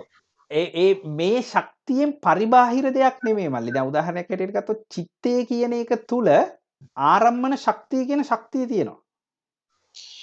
තියෙනවා නම් ඒක තවත් දුරටත් කැඩෙනවා කියන එකනේ අදහස් වෙන්නේ. නෑ ඒක පරමාර්ථයක් නෙමෙයි ඒක සම්මුතියක් වෙන්න ඕනේ. නෑ ඒක මෙහෙමයි. දැන් ප ဋ ාණ ප්‍රකරණය කියලා අවසානයේදී දැන් මෙහෙමයි මෙතනදී වෙන්නේ මල්ලි. දැන් උදාහරණයක් හැටියට කියනවා නම් අපිට මේ එක දේවල් එක සම්මුති විදිහට තමයි වචන වලට පරිවර්තනය වෙන්නේ. හරිද? දැන් මේ ධර්මතාම තවත් ආකාරයකට ප ဋ ාණ ප්‍රකරණය කියන අන්තිම ග්‍රන්ථයේදී හේතු මට මතක හැටියට හේතු 18ක් හැටියට ආරම්මන ප්‍රත්‍ය, අනන්තර ප්‍රත්‍ය, සමාන්තර ප්‍රත්‍ය ඔය ආදී වශයෙන්ට විග්‍රහ වෙනවා. හරිද? එතකොට එතනදී මේ ප්‍රභාත් මල්ලි කියන ආරම්මන ප්‍රත්‍යය කියන එක. එහෙම නැත්නම් අරමුණ කියන එකට මෙතනදී මේ දක්වන සියලුම පරමාර්ථ ධර්ම සහ ප්‍රඥප්ති කියන දේවල් අයිති වෙනවා. ඔව් හරි. පැහැදිලිද දැන්? මම තාත්තේ අපට කල්පනා කරන්න. ඔව්. මේ දෙවෙනි ප්‍රශ්නේ තමයි ඔව්. මේ රූප කියන එක එක රූප වලින් පීඩා විඳිනවා කියන්නේ එක රූපයන්ගේ බලපෑම නිසා වෙනස් වෙනවා කියන එකනේ. ඔව්. දැන් අර කලින් මේසය කියන එක ගත්තත් මේසය යත්තෙන් මෙයා කරපුවාම යතු කුඩු වෙනවා ඒ වගේ එක එක වෙනස් වෙනවා. ඔව්. ඒතර මේසයත් එක රූපයකින් තව රූපයකට වෙනස් වෙන ස්වභාවයක් තියෙන්නේ. ඔව්. ඒතර රූපය මේ මොකද්ද කියන්නේ? රූපය තනියම ගත්තත් ඒකත් වෙනස් වෙන ස්වභාවයක් තියෙන්නේ. ඒතර මේ දෙකම එකම ස්වභාවයන් තියෙන කියලා අදහසක් තියෙනවා. පොඩ්ඩක් ආයෙත් ප්‍රශ්නේ කියනවත් මට. ඒ කියන්නේ මෙහෙමයි අර අපි මේසය ගත්තොත් ඔව්. මේසය කියන එක මොනවා හරි කරලා කඩලා වෙන් කරලා හරි වෙනස් කරන්න පුළුවන් නේ. ඔව්. ඔව් දැන් මෙහෙමයි. ඔව් එතන ඔව් කියන්නකෝ කියන්න. ඔව්. ඒක හින්දා ඒක මේ මොකද්ද පරමාර්ථ ධර්මයක් නෙමෙයි ඒක සම්මුති ධර්මයක් කියලා මුලින් මේක අයින් කරා. එතකොට දැන් රූපේ ගත්තාම ඊට පස්සේ කියනවා රූපයත් එකිනෙකට මේ බලපෑම නිසා වෙනස් වෙනවා කියලා. ඔව්. එතකොට එතන ප්‍රශ්න දෙකක් තියෙනවා. එකක් තමයි මේ කලින් කිව්වේ මේ ඇත්තම පවතින දේ කියලා රූපය. දැන් පවතින්නේ නැහැ කියලා ඊට පස්සේ වෙනස් වෙනවා කියලා. එතන ඒක එහෙම එකක් තියෙනවා. ඔව්. ඊට පස්සේ අනිත් එක තමයි මේ එකක් මත වෙනස් වෙනවා කියන්නේ මේ එහෙනම් දැන් කලින් තිබ්බ රූපේ නෙමෙයි දැන් තියෙන්නේ කියලා ගත්තොත් එහෙනම් මේක මේ පවතින දෙයක් නෙවෙයි නොපවතින දෙයක් කියලා ගන්න වෙනවා අපිට. නෑ මෙහෙමයි. එතනදී ගන්නෙ මෙහෙමයි. දැන් ඔතනදී රූපං ඔතන දැන් අපි වචන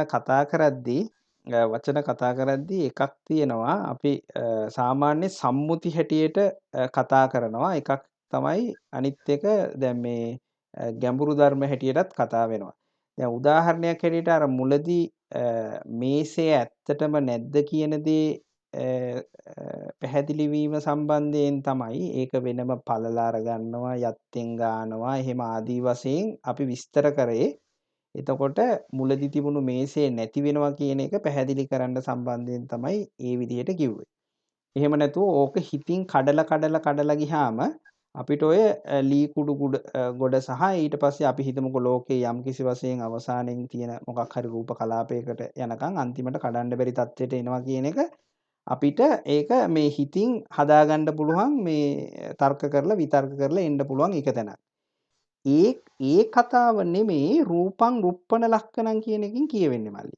රූපං රුප්පන ලක්කණං කියන එකකින් කියවෙන්නේ දැන් අපි ඊළඟ කොටසට යනවා නම් චිත්තය කියන එකට ඊටාම අඩු කාලයක් තමයි පවතින්නේ. හරිද? චිත්තය පවතින්නේ චිත්තක්ෂණ එකක් කියලා පොඩි කාලයක්. එතනදී ඒ චිත්තය නැති වෙලා තමයි ඊළඟ සිත ඇති වෙන්නේ. එතකොට ඒ චිත්තේ පවතින කාලය තුලදී තවත් සිතක් නැහැ. ඒ හිත නැති වෙලා තමයි ඊළඟ හිත ඇති වෙන්නේ. එතකොට ඒක නිසා සිතක් සහ තව සිතක් එකිනෙක සම්බන්ධ වෙන්නේ නැහැ. හරිද? රූපය ගත්තාම රූපේ එහෙම නෙමේ දැන් ඊළඟ කොටසේදී අපි ඒක සාකච්ඡා කරනවා. රූපේ ඊට වඩා දිගු කාලයක් තියෙනවා. හරිද? එතකොට මේ රූපේ දිගු කාලයක් තියෙනවා වගේම තමයි මේ රූපය ඒ දිගු කාලයක් තියෙද්දී ඊට අවටින් තවත් රූප හැදෙනවා. හරිද? එතකොට ඒ රූපයට බලපෑමක් එනවා ඊට අවට තියෙන අනිත් රූපවලින්. ඒ රූපයගේ රූප ස්වභාවයක් හැටියටත් රූපේ ජරාවට යනවා. මොකද රූපේ ඇති වුණාද ඒ ඇති වුණු තැන ඉඳන් රූපේ ජරාවට යනවා. ඒ රූපේ ජරාවට ගිහිල්ලා ඒ රූපේ මැරිලා යනවා. එහෙම නැත්නම් ඒ රූපේ භංගයටපත් වෙනවා. ඒ භංගයට ජරාවටපත් වෙනවත් එක්කම තමයි දැන් මේ අපි හිතමුකෝ මේ තියෙන්නේ එක රූපයයි කියලා. උදාහරණයක් හැටියට මේ තියෙන්නේ එක රූපයක් නම් මේ රූපයට එකම වගේ රූප නම් තියෙන්නේ ඒ රූප ඉතාමත් හොඳින් තියෙනවා. ඒ වුණාට මේ වටේ තියෙන අනිත් රූප වලින් මේ රූප මොනවාද ඒකට කියන්නේ මේ රූප පරම්පරාව විකෘතියටපත් කරනවා. දැන් උදාහරණයක් හැටියට කියනවා නම් මල්ලි දැන් අපි ඒක තමයි මම ඇහුවේ ඔව්. මේ විකෘතියටපත් වෙනවා නම් ඒක පවතින දෙයක් නෙමෙයි නේද කියන එක. නෑ විකෘතියටපත් වෙන්නේ රූප පරම්පරාවයි. ඒ රූපේ විකෘතියටපත් වෙන්නේ නැහැ. දැන් රූපේට දැන් උදාහරණයක් විදිහට කියනවනම් අපි ආප මේ හදන ඒ කිටි මේ පිටි මිශ්‍රණයේ තියෙන්නේ. දැන් ඔය ආප හදන පිටි මිශ්‍රණේ කෝප්පයකට දාලා පැත්තකින් අරන් තියලා තියෙනවා නම් ඒ ආප පිටි මිශ්‍රණේ එහෙම්මම තියෙනවනේ ටිකක් වෙලා පැයක් විතර. ඒ වුණාට මේ ආප පිටි මිශ්‍රණය තාච්චියට දාලා කරකවල ලිප උඩින් තිබ්බට පස්සේ ඒ ආප්පේ හිමීට ඒ ටිකක් වෙලා ගියාම ආප්පේ අර තිබුණු මේ ආප්ප ගතිය දියර ගතිය නැති වෙලා ඊටමත් හොඳට සුදු පාටට එකක් හැදෙනවා. ඊට පස්සේ තවත් දුරට ඒක පිටි මිශ්‍රණේ ලිපේ උඩ තියලා තිබුණාම ඊට පස්සේ ඒ ආප්පේ කර වෙලා කළු වෙලා යනවා. අයිත උතන පොඩි ප්‍රශ්නයක් තියෙනවා මේ ඔව්. ඔතන දැන් අපේ කියන්නේ සම්මුතියන්නේ. නෑ පිටි නෑ කියන්නේ නෑ නෑ නෑ සම්මුතිය. නෑ නෑ ආප්පේ දැන් මෙතනදී මම කතා කරන්නේ ආප්පේ කියන සම්මුතිය ගැන නෙමෙයි මල්ලි. ආප්පේ ඇතුළත තියෙන පරමාර්ථ ධර්ම තියෙනවනේ. දැන් ආප්පේ හැදිලා තියෙන්නේ අපි මේ කියන රූප කලාප ඉතා විශාල ප්‍රමාණයකින්නේ. දැන් මේ රූප කලාප දිගට තියෙද්දි ඒවට ඒ වටේ තියෙන අනිත් රූප කලාප වලින් පීඩාවක් වෙන්නේ නැත්නම් ඒ රූප කලාපය ඒ නැති වෙන්නේ තවත් ඒ වගේම රූප කලාප ඇති කරලා. හරිද? මේ ඒක ඇතුලේ තියෙන මේ එක රූප කලාපයක් අපිට හිතන්නවත් බැරි ඉතා කුඩා ආයුෂ කාලයක් තමයි තියෙන්නේ. ඒ කුඩා ආයුෂ කාලයක් තියෙන රූප කලාපය ඒ වගේම තවත් රූප කලාපයක් ඇති කරලා ඒ රූප කලාපේ භංග වෙලා යනවා. එතකොට මේ සංසිද්ධිය අතිශයින්ම අපිට හිතා ගන්නවත් බැරි තරම් වේගයෙන් සිද්ධ වෙනවා. ඒක නිසා අපිට හිතෙනවා මේ ආප්ප මිශ්‍රණේ කිසිම දෙයක් වෙන්නේ නැතුව එහෙම්මම තියෙනවා කියලා. හරිද? එතකොට මේ ආප්ප මිශ්‍රණයේ තාච්චිය උඩින් තිබ්බහම වෙන්නේ තාච්චිය වටේට තියෙන ගින්දරේ ඒ රූප කලාපයේ තේජෝ ධාතුන්ගේ අධික බව නිසා ඒ ආප්ප මිශ්‍රණයේ තුල තියෙන රූප කලාප මිය ගිහිල්ලා ඒ ආප්පේ රූප කලාපේ වගේම තව රූප කලාපයක් බිහි කරන්න බැරි වෙලා යනවා. එතකොට ඒ අපිට පේන්නේ හරියට අර සුදු ආප්පේ ටික ටික නැති වෙලා ඒක අර හොඳට මේ ඒ රවුමට හැදිච්ච ලස්සන ආප්පේ වගේ. එතකොට තව දුරටත් මේක තේජෝ ධාතුවෙන් ආයෙමත් පීඩා විඳිනවා නම් ඊට පස්සේ අර තියෙන ඒ විදිහේ ආකාරයක් නැති වෙලා මේක ටික ටික කළු වෙලා කර වෙලා ගිහිල්ලා යලා පේනවා. එතකොට මේ සිද්ධිය වෙන්නේ මොකද දැන් ආප්පේ සම්මුතියක් වුණාට ආප්පේ හැදිලා තියෙන්නේ රූප වලින්නේ. එතකොට මේ රූප වෙනස් වෙන්නේ නැත්නම් ආප්පේ සම්මුතිය වුණත් ඒක ඇතුලේ තියෙන පරමාර්ථ ධර්ම වෙනස් වෙන්නේ නැත්නම් ආප්පේ කරවින්න බෑ. එතකොට මේ රූපය අනිත් ඊට වඩේ තියෙන රූපයන්ගෙන් පීඩා විඳපු නිසා තමයි අපිට ආප්පේ කර වුණා වගේ පේන්නේ. මෙහෙමයි රූපේ වෙනස් වෙනවා කියන එක හරි. රූපේ වෙනස් වෙනවා කියන එකෙන් රූපේ ඒ කියන්නේ දැන් අර කලින් කිව්ව මේ පරමාර්ථ වල පිහිටීම වෙනස් වෙන්නත් පුළුවන්. ඔව්. එහෙම නැතුව මේ ඒ පරමාර්ථ කියන එක වෙනස් වෙන්නත් පුළුවන්. දැන් උදාහරණයක් මම මෙහෙම කියන්නම්කෝ. ඔව්. මෙහෙම කියන්නම්කෝ. දැන් ඔකේ තියෙන ඉලෙක්ට්‍රෝන ප්‍රෝටෝන නියුට්‍රෝන තියෙනවා. ඔය ආපේ කල කරලා නෙමෙයි මොනා කරත් ඔකේ තියෙන ඉලෙක්ට්‍රෝන ප්‍රෝටෝන නියුට්‍රෝනමනේ. ඒක වෙනස් වීමක් නැහැනේ. ඔව් දැන් මෙහෙමයි. ඔව් දැන් මෙතන ඒ ගැන නම් මට කියන්න බෑ. මොකද මේ විද්‍යාවේදී තියෙන ප්‍රෝටෝන නියුට්‍රෝන ඒ ඉලෙක්ට්‍රෝන ගැන බුදුදහමේදී මේකේ මොන දෙයටද වර්ග වෙන්නේ කියන එක ගැන සහතික වශයෙන් මට කියන්න බෑ. මොකද ධර්මයේ නැති දෙයක් නිසා. අපි ඒක රූප කලාපයක් කියලා හිතමුකෝ මල්ලි. ඔව් එහෙම හිතලා බලන්න ඔයා කතා කරලා තවදුරටත් අපි මට හිතෙනවා මේ ඔතන මේ සුද්ධාෂ්ටකය ගැන සහ මේ රූප චෛතසිකවල තියෙන මේ වේගය අදාළ පොඩි පැහැදිලිකමක් තියෙනවා ඔය ටික තේරුම් ගන්න. ඔව් එහෙම වෙයිද දන්නේ ඔව් දැන් මගේ ඊළඟ ස්ලයිඩ් එකේ තියෙන්නේ චිත්තයාගේ සහ රූපයාගේ ආයුෂය ගැන. ඒක ගැන ඊළඟට එහෙනම් කතා කරලා එහෙනම් මම පොඩ්ඩක් තව පොඩ්ඩක් අධ්‍යයනය කරන්න හරි. 3ට මේ ඔව් නෑ ප්‍රමාත් මල්ලි කිසි ඔව් හරි මේ අපි ප්‍රශ්න තියෙනවා නම් විසඳන ඉස්සරහට යන්න. ඔව් 3යි මොනවද දන්නේ තියෙන්නේ නේ. මගේ බොහොම සරල ප්‍රශ්නයක් තියෙන්නේ මේ ආරම්භන කියන එකට අපි සිංහලෙන් අරමුණ කියලා ඉස්සෙල්ලා කිව්වා. ඔව්. ඒකට මේ වෙන සිංහල වචනයක් නැද්ද කියලා ඒකට හේතුව අරමුණ කියව ගම මට එකපාරට ඔළුවට නැවිලා ඉන්නේ අපි ඉංග්‍රීසියෙන් කියන්නේ මගේ ඔබ්ජෙක්ටිව් එක මගේ පර්පස් එක එහෙම නැත්නම් මගේ ජීවිතයේ අරමුණ අන්‍ය වගේ අපි සාමාන්‍ය සිංහලෙන් පාවිච්චි කරන අරමුණ කියන එක සම්පූර්ණයෙන්ම වෙනස් තේරුමක් නේද කියලා මට හිතුණා. ඔව් ඔව් ඔව්යි ඒ කියන්නේ ආරම්භන කියන එක අපි සාමාන්‍යයෙන් භාවිත කරන අරමුණ කියන තේරුමෙන් නෙවෙයි නේද භාවිත කරන්නේ මෙතෙන්දී. නෑ ඔව් ඒ හරි තුංගයි ඔව් ඒ තේරුමෙන් නෙමෙයි අපි භාවිතා කරන්නේ අපේ හිතට යමක් දැනෙනවා නම් ඒ සියලුම දේවල් වලට අරමුණු කියන වචනේ තමයි මෙතනදී අරමුණු කියන්නේ.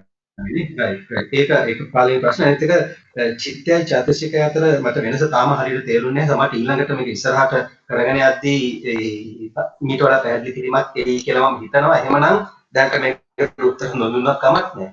ඔව් මේ ඔව් මෙහෙමයි චිත්තයයි චෛතසිකයයි කියන එක ගැන තව ඉස්සරහට කතා කරගෙන යමු. දැන් විශේෂයෙන් සරලව කියනවා නම් චිත්තයයි චෛතසිකයයි කියලා කියන්නේ එකිනෙකාට වෙන් කරන්න බැරි ධර්මතා දෙකක්. දැන් චිත්තයකට තනියම ඉපදෙන්න බෑ. ඒක දැන් තව ඔව්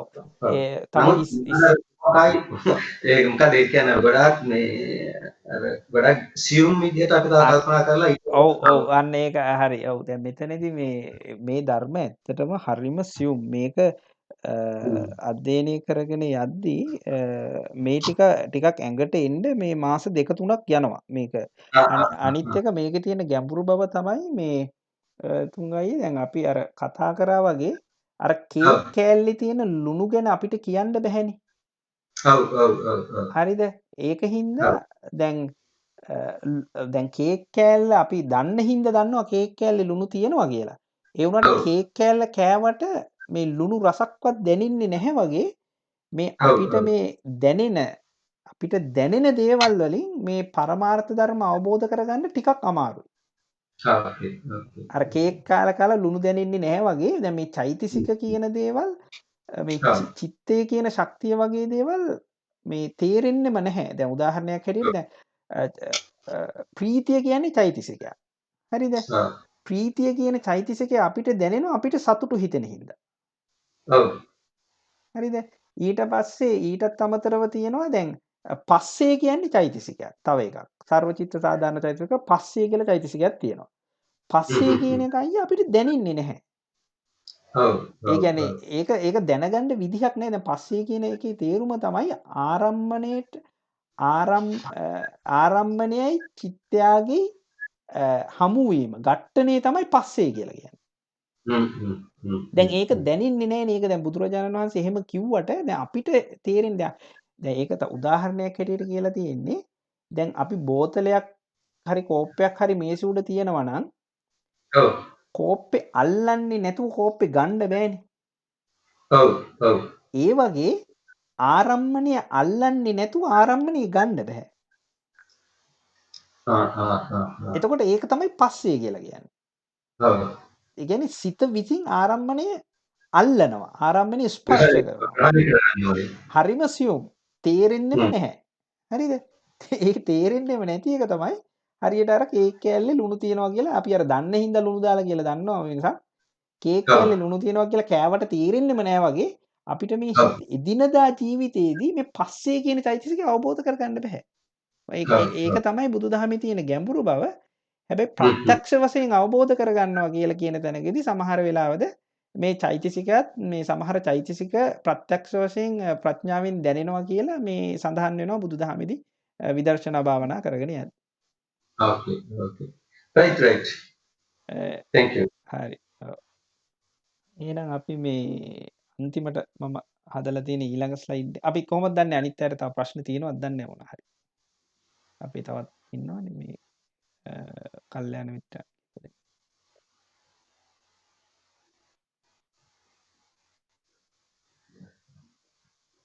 හරි එහෙනම් මේ තව අන්තිමට තව එක ස්ලයිඩ් එකක් තියෙනවා අපි ඒකට ගිහිල්ලා චිත්තයාගේ සහ රූපයාගේ ආයුෂය කියලා මේ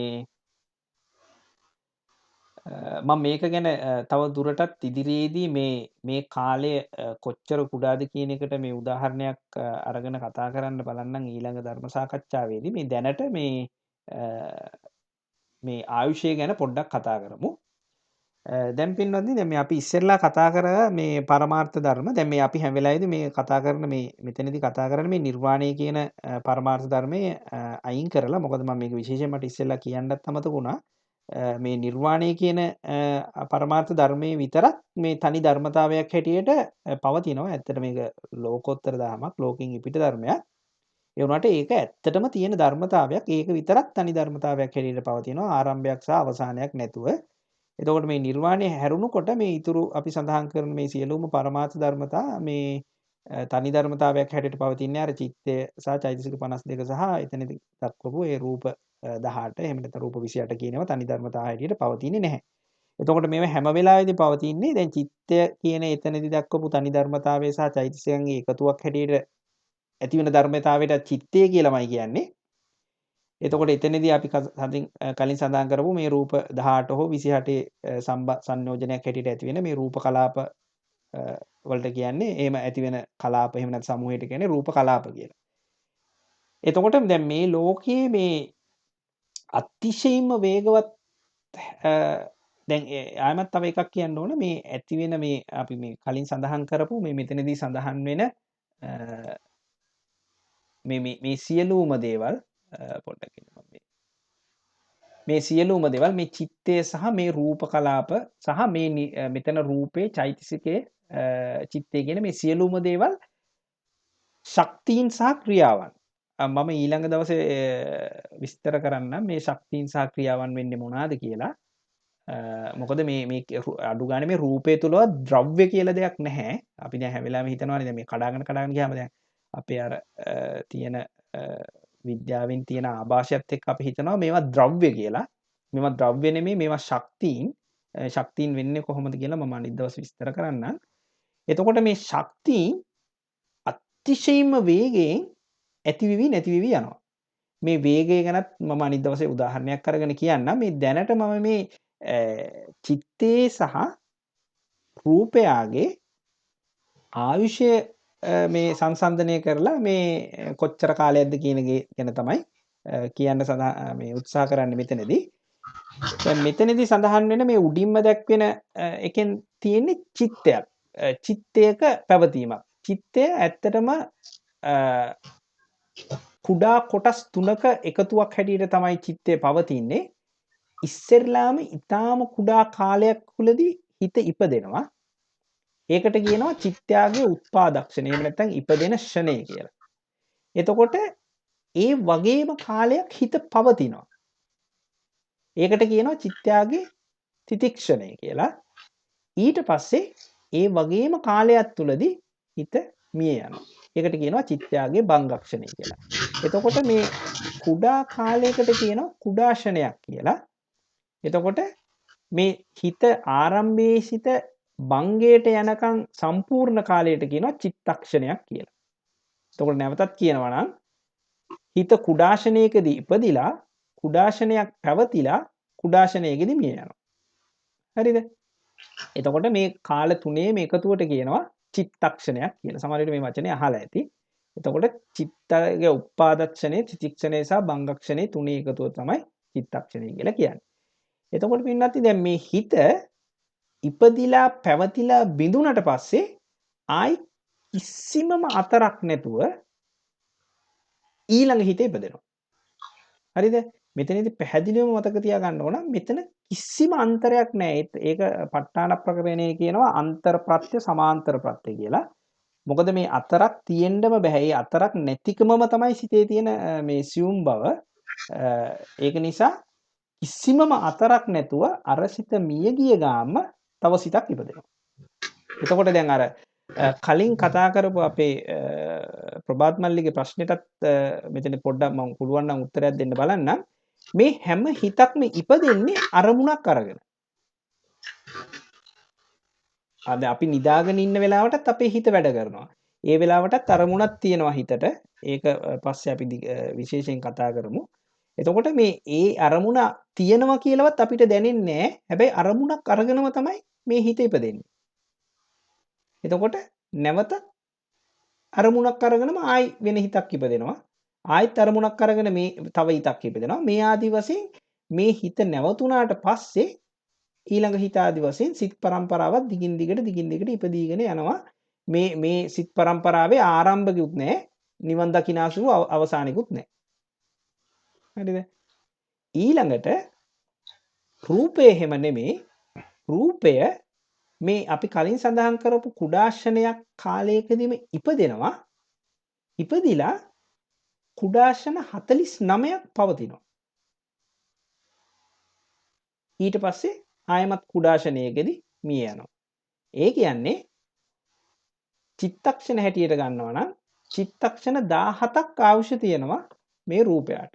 එතකොට දැන් අර කලින් සඳහන් කරපු ආයමත් අර ප්‍රශ්නයට කතා කරනවා නම් දැන් මේ රූපය ඉපදිලා මේක මෙහෙම පවතින අතරතුරදී මේ රූපේ වටේට තව රූප ඉපදෙනවා.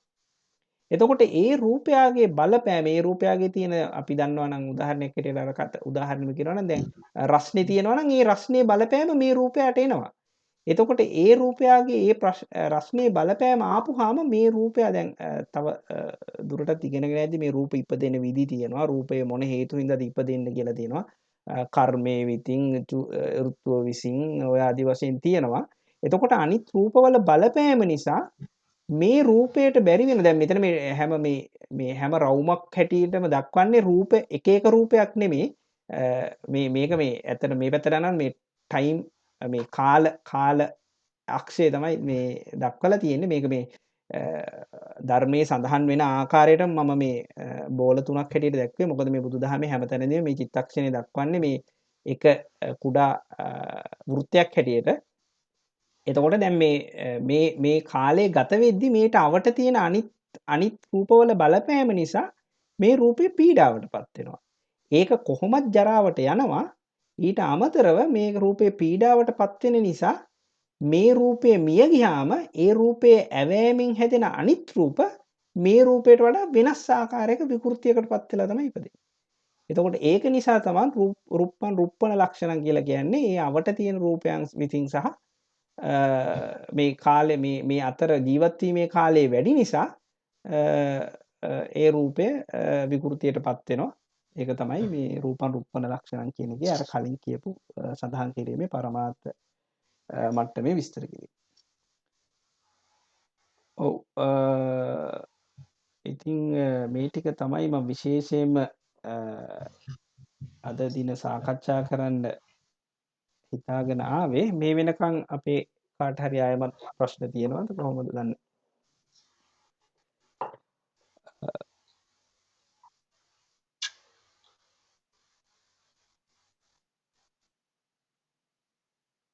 ප්‍රභාත් මල්ලි ප්‍රශ්නෙට උත්තරයක් ලැබුණාද දන්නේ නැහැ.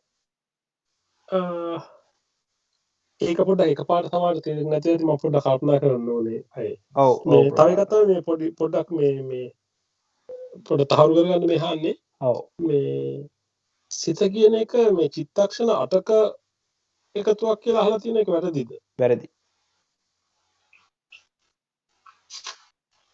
සිත කියන්නේ චිත්තක්ෂණයක්. එක චිත්තක්ෂණයයි පවතින කුඩාශන 3ක එකතුවක්.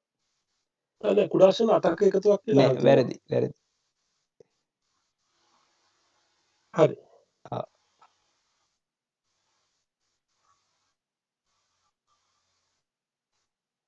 තුන්ගත් මොකක්ද දහන්න කියන්නේ තුන්ගයි. මට එච්චර ප්‍රශ්න තියෙන්නේ. හරි. එහෙමනම් ඉතින් අපි අවසාන වශයෙන් මේ සහභාගී වුණු ආදායකත්වය දක්වපු අපේ සියලුම කල්යාණ මිත්‍රයන්ට විශේෂයෙන් අපේ මේ අභිධර්ම සාකච්ඡාව මේ සම්බන්ධ කරලා පටන් ගන්න පුළුවන් වුණේ අපේ මේ හචියෝජි පන්සලේ අපිට මුණ ගැහෙන්න පුළුවන් වුණ නිසා ඉතින් අපේ හචියෝජි පන්සලේ නායක ස්වාමීන් වහන්සේ ධම්මිශ්‍ර ස්වාමීන් වහන්සේටත් ඊට අමතරව මේ අපේ මේ ධර්ම සාකච්ඡාව දිගටම කරගෙන හැම වෙලාවෙම ධෛර්යමත් කරව අපේ සීවලි ස්වාමීන් වහන්සේටත් පුණ්‍ය අනුමෝදනා කරමින් මේ සියලුම අපේ කල්යාණ මිත්‍රයන්ටත් පුණ්‍ය අනුමෝදනා කරමින් ඉතින් ධර්ම සාකච්ඡාව මෙතනින් අවසන් කරන්න තමයි හිතේ. ස්වාමීන් වහන්සේ ඔබ වහන්සේ මොනවා හරි අවසාන වශයෙන් හොඳයි. මේ අපි දැන් මීට කලින් සාකච්ඡා කරපු මාතෘකාව නිසා ඔව්. මේක අපි මුලදී පටන් ගන්න යනවනේ. ඔව්. එතකොට දැන් අපි අලුතෙන් සම්බන්ධ වෙච්ච කීප දෙනාට ආපහු මේක හදාගෙන අපිට ඉස්සරහට වැඩි දියුණු කරගන්න අවස්ථාවක් තියෙනවා. මේ ඉතාම ගැඹුරු වැඩි නිසා සියුම් වැඩි නිසා ඉතා දැඩි පරිශ්‍රමයක් ඕන එකට. ඒ නිසා මේ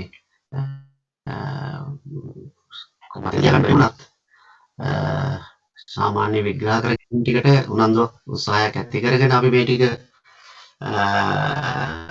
අඛණ්ඩව කරගෙන යනවා කියනවා. මේක මේ මැදින් ගැටුනොත් හරි අමාරු වෙනවා මේ තව ටිකක්. ඒ නිසා මොකක් හරි ක්‍රමයකට අපි මේකේ අඛණ්ඩභාවය පවත්වා ගන්න එහෙමයි. උනන්දු වෙන්න ඕනේ.